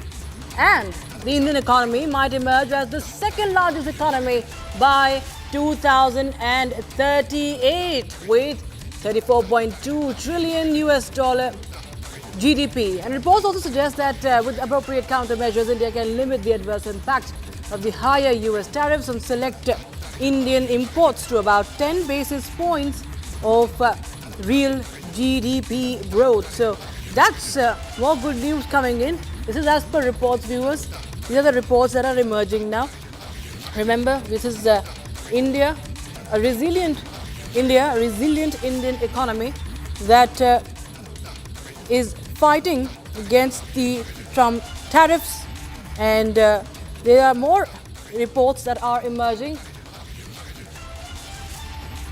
All right, we have also our experts joining us on the broadcast. Kishore Subramaniam, economist, is joining us on the broadcast. We also have Ajay Dua, former Secretary, Commerce and Industry, joining us on the broadcast. Mr. Dua, thank you so much. To you first, this is another encouraging report, sir, that is now emerging, Mr. Ajay Dua, about how the Indian economy's purchasing power would only increase $20.7 trillion in terms of purchasing power parity by 2030. Thank you very much.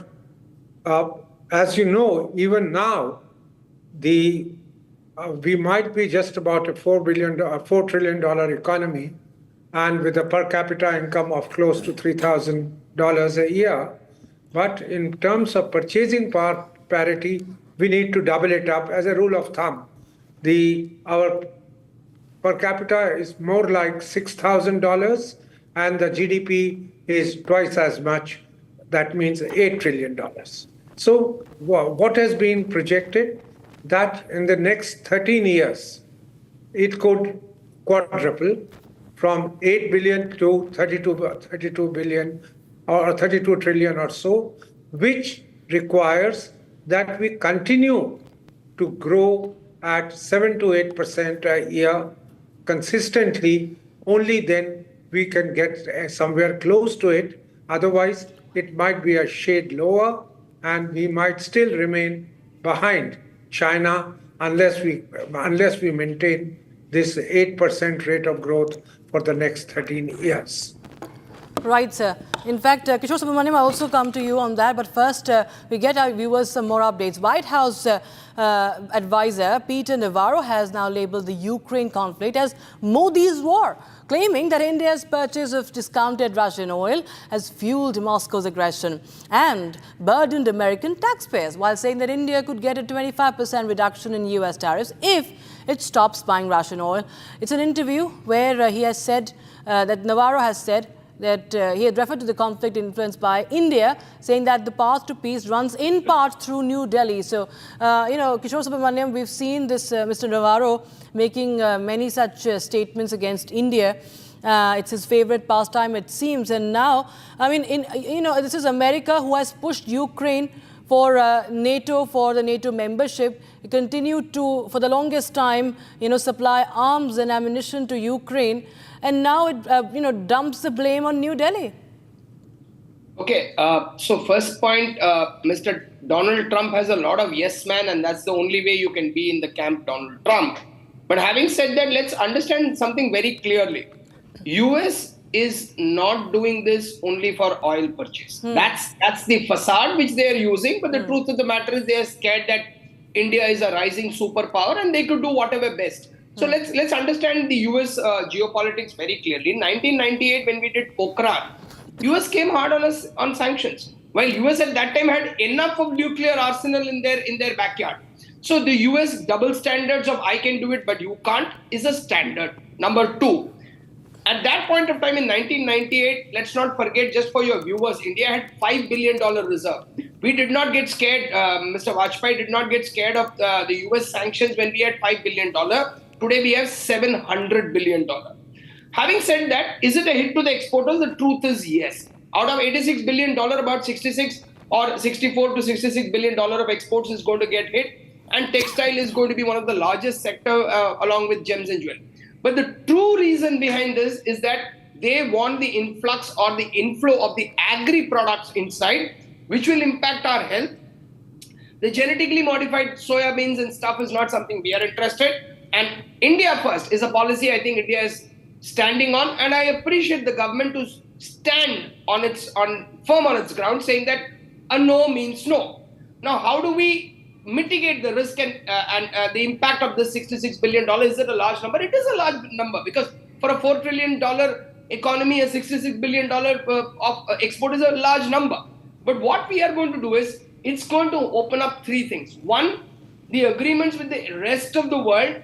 Two, the domestic consumption. Three, let not America forget that if Indian IT workers stand put and say we are not going to work for 3 weeks, American economy will collapse. So let's not forget we have equal number of batons in our hand to threaten.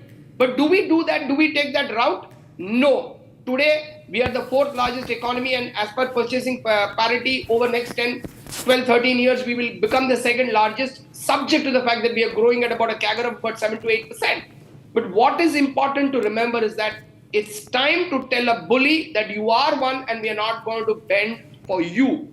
What is important also is protect the interest of the local exporters like textile, because textile is one of the large employment generating unit after the real estate. So it's critical that India reaches out to the Britain. We already have an FTA with Egypt and many other countries so that we can compensate. Will our GDP get a hit? According to me, a 0.5, 0.7% hit is possible. But these are short-term in nature. This will be covered up. And I strongly believe this is the beginning of the end of the American supremacy bullying, and the de-dollarization of the globe is starting to happen. Absolutely. You stay on with us, Mr. Dua and Kishore Subramaniam. We'll just tell our viewers what's happening in the internal politics, also the impact of it. The Democrats in the US House Foreign Affairs Committee have slammed President Donald Trump and his administration for singling out India over its purchase of Russian oil, even as China, one of Moscow's largest crude exporters, faced no such penalties.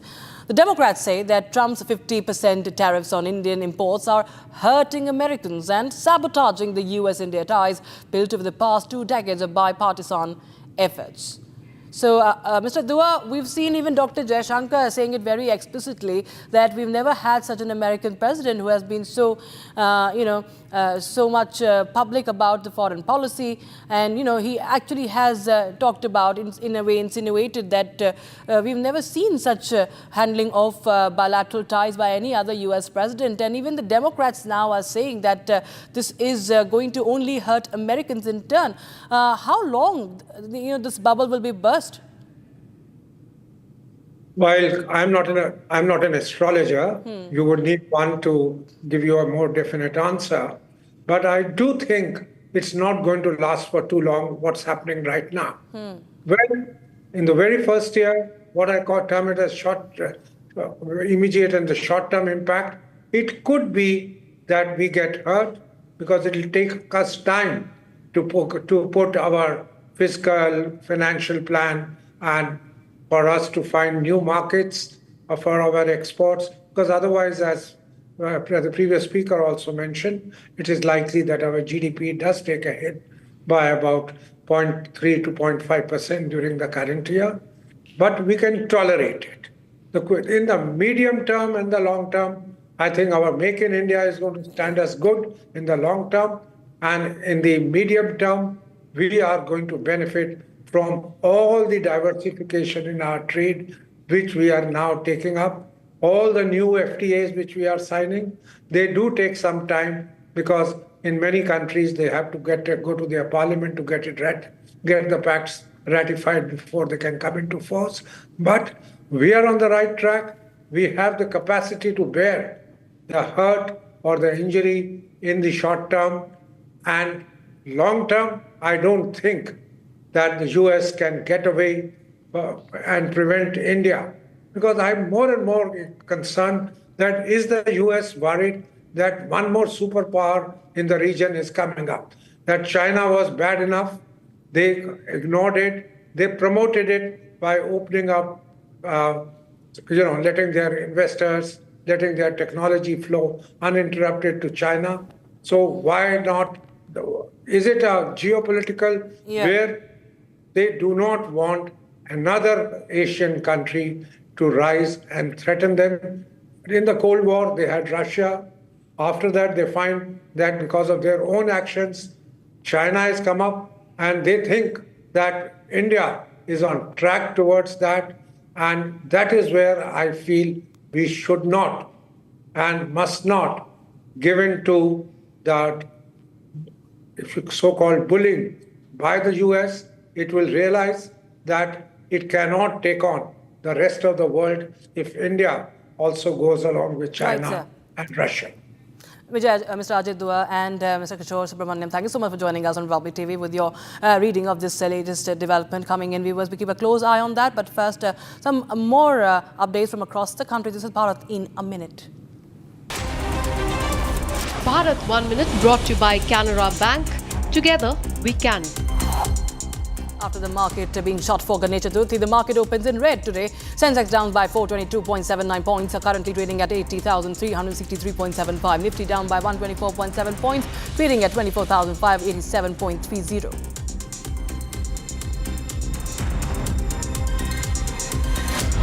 An overnight medical evacuation of a critically ill patient was undertaken by Naval Dornier from Lakshadweep. A request for urgent medevac of a 4-year-old child was received from Lakshadweep administration by the Southern Naval Command. Indian Navy Dornier was promptly launched from INS Garuda, Kochi in challenging weather conditions.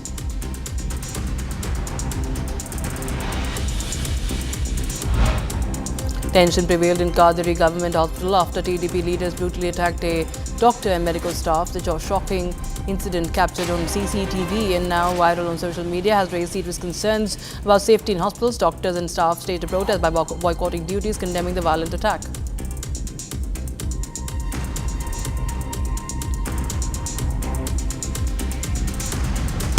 All right, we have some breaking news coming in. Sensational revelation in the report on the Sambhal Jama Masjid. Now, there are indications of evidence of historical existence of a Harihar temple. 3-member judicial commission submitted its report to UP Chief Minister Yogi Adityanath in the Sambhal violence case. Judicial commission conducted its investigation of Sambhal violence in 2 parts. more details awaited, but this is another important revelation coming in the Sambhal Masjid case. And we have my colleague Ajay Dubey joining us on the broadcast for more. Ajay, tell us more about this case now. The High Court is set to hear this, and the report also has indicated that there could be the existence that could be proven of a Harihar temple. Definitely, see, this report is primarily about the incident happened in Sambhal.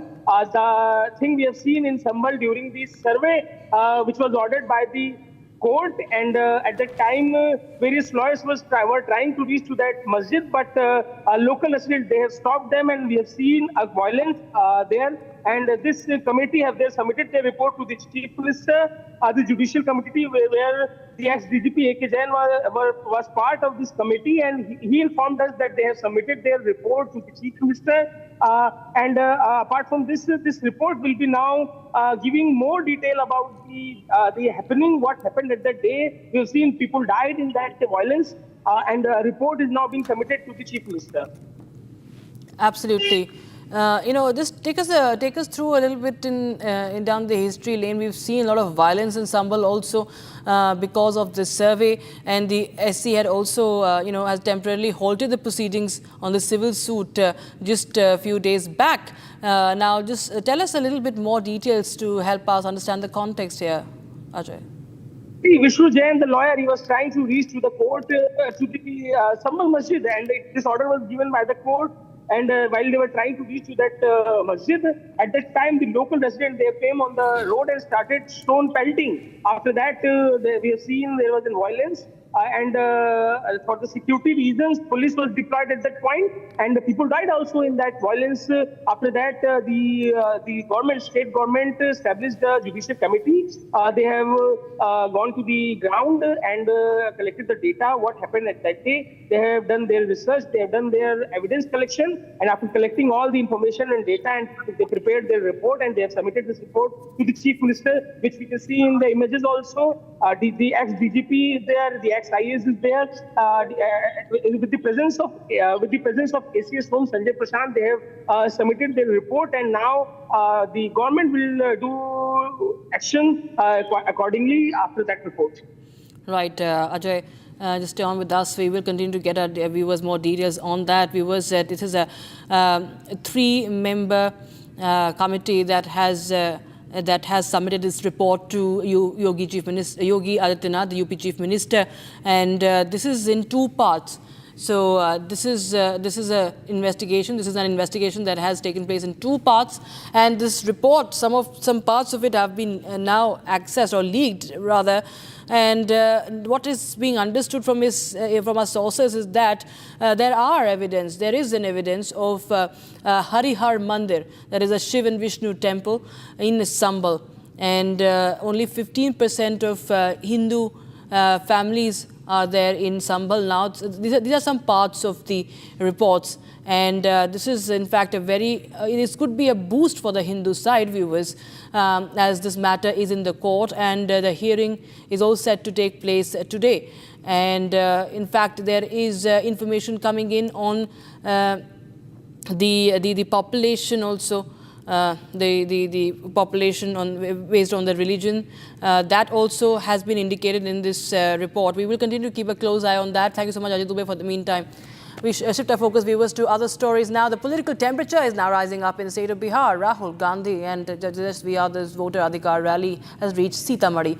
Now, RJD MP Manoj Jha lauded the response to Mahagathbandhan's Yatra, saying that the reaction is being seen by the entire country. Here's a report.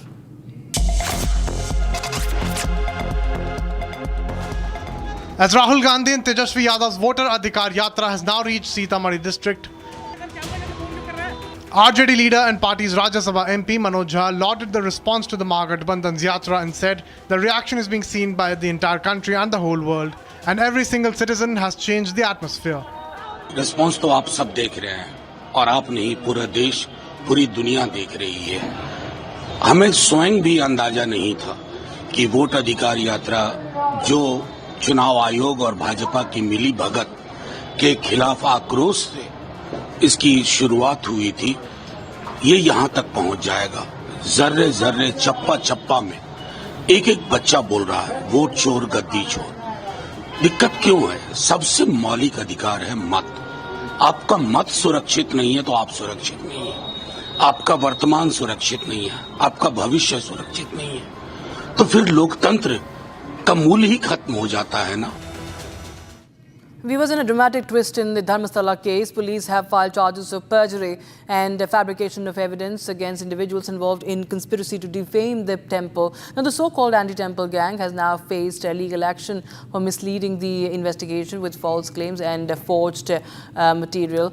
Authorities, citing deliberate attempts to malign the temple's reputation, have shifted focus to those accused of orchestrating the hoax.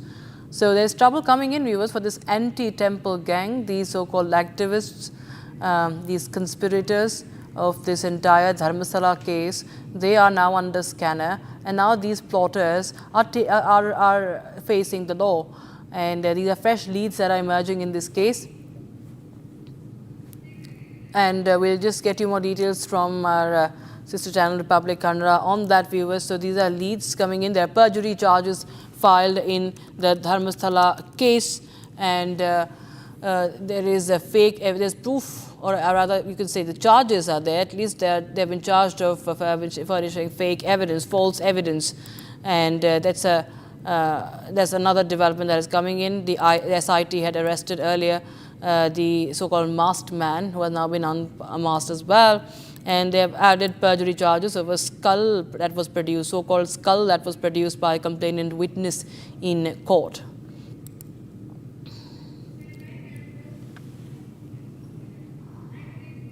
All right, we take a quick look now at some more stories from across the country. This is Bharat in 2 minutes.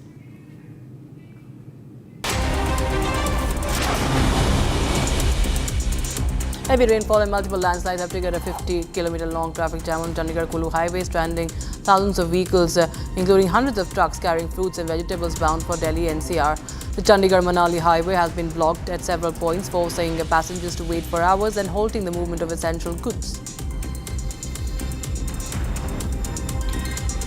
Indian Army on Thursday foiled an infiltration bid along the LLOC near Nowshera Nard in the Gurei sector of Bandipora district, killing 2 terrorists. A joint operation was launched by the Army and Jammu and Kashmir police based on intelligence, according to a post by the Indian Army on X. Troops spotted suspicious activity in the area, issued a challenge, after which the terrorists opened indiscriminate fire. The troops responded with effective fire, neutralizing 2 terrorists. In a major crackdown, Assam police seized 650 grams of heroin and 10,000 yaba tablets worth 5 crore rupees at Puvamara in Assam, arresting 4 drug peddlers. The officers received information about a suspicious vehicle and set up checkpoints across the district. A Mahindra Bolero was intercepted on the bypass road from where drugs were recovered. The operation follows recent drug seizures across the northeastern region. On Wednesday, Assam Rifles and Manipur police also recovered drugs worth 55.2 lakh rupees for 55.22 lakh rupees from Senapati district during a search operation at Mao Gate. In a move aimed at enhancing inbound tourism and strengthening bilateral ties, the Argentine government has announced eased entry requirements for Indian citizens holding valid US visas. The new regulation exempts Indian passport holders from obtaining an Argentine visa or electronic travel authorization if they possess a current tourist visa for the United States. This reciprocal gesture highlights India's existing ETA system, which Argentine citizens already access free of charge for tourism.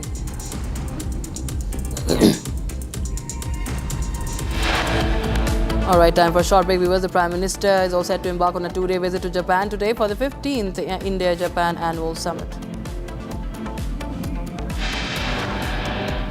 Deluge, destruction and death. 43 people have been killed in flash floods in Jammu, viewers. We keep a close eye from ground zero.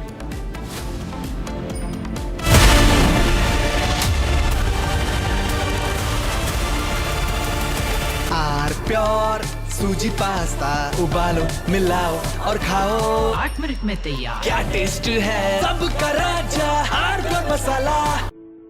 In the India Today Best Universities Survey, India's #1 ranked universities in various streams are JNU Delhi, Amity University, AIMS Delhi, IIT Delhi, and National Law School, Bengaluru. ये है secret recipe MDH का जीरा SIP jaljeera masala.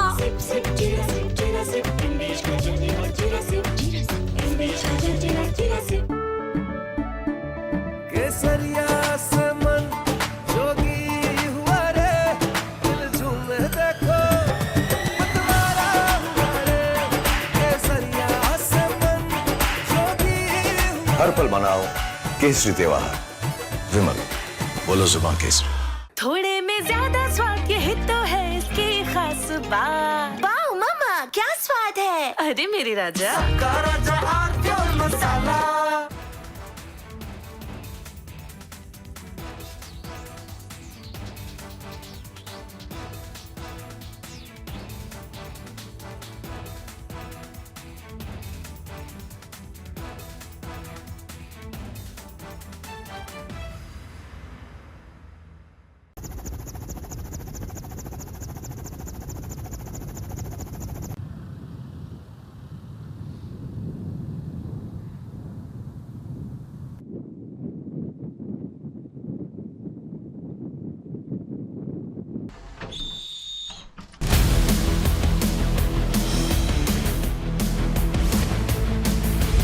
Republic Jack Oliver's studio. Stay tuned for all the breaking news and updates. I am Tanisha Avasthi. Let's get started.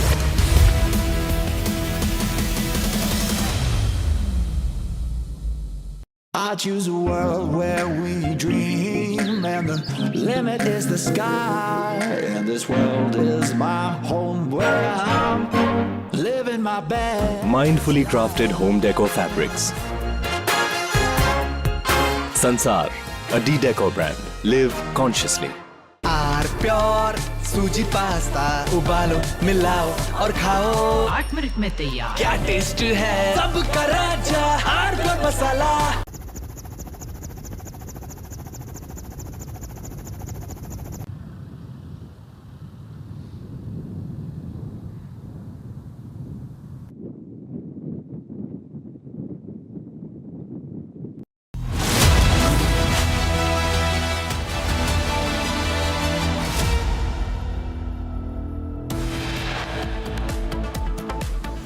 Sensational revelation in report on Sambhal Jama Masjid, indications of evidence of the historical existence of Harihar Temple. Japan's trade negotiator cancels US visit over tariffs, deal snag. Trump's close aide Navarro calls Ukraine Modi's war over Russian oil buying. India may emerge as second largest economy by 2038 with $34.2 trillion GDP in PPP terms, says reports. Purchasing power terms. Dharmasthala case twist. Police file perjury, fake evidence charges against the anti-temple gang conspirators now under probe. Prime Minister Narendra Modi to embark on a 2-day visit to Japan today for the 15th India-Japan Annual Summit.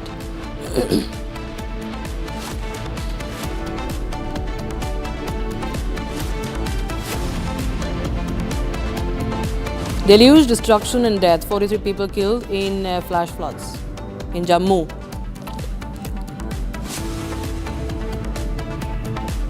तो स्वयं जिस प्रकार की भाषा प्रधानमंत्री के लिए इस्तेमाल की है, जो उनसे उम्र में भी, पद में भी, कद में भी बड़े हैं, ये दिखाता है कि ये राहुल गांधी की नीति है।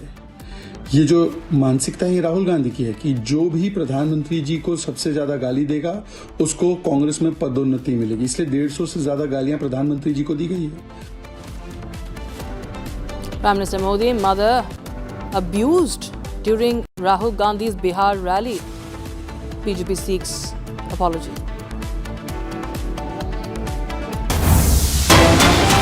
We are breaking news coming in right now. The major escalation in the Russia-Ukraine war. Several people are reportedly killed as Russia launches heavy drone and missile attacks against Kiev. And it's a heavy Russian drone and missile attack on Kiev, viewers. At least 8 people have been killed. The number of dead and injured was expected to rise. Russia launched decoy drones, cruise missiles, ballistic missiles, according to the head of Kiev city administration.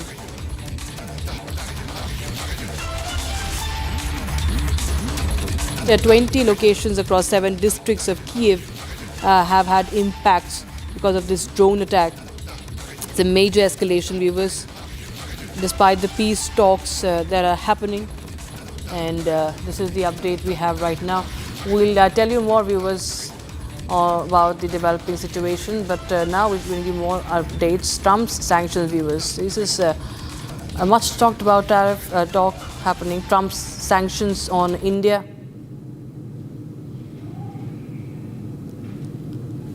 These are visuals from Kiev, viewers. You can see the scale of destruction because of the drones.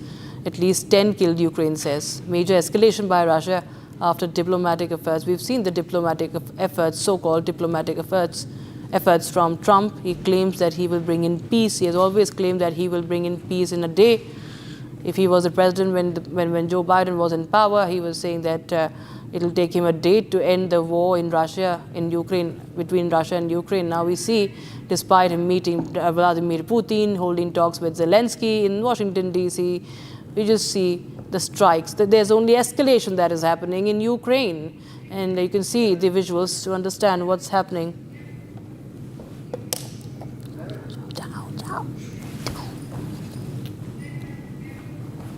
All right, viewers. Now, Trump's sanctions on India unravel decades of diplomatic work towards a strategic Indo-US partnership built on shared concerns over China. Now, a military incident, Operation Sindoor, and India's strike on a US-linked Pakistani-based worsened ties. Influenced by the deep state, Trump shifted towards Pakistan, alienating India.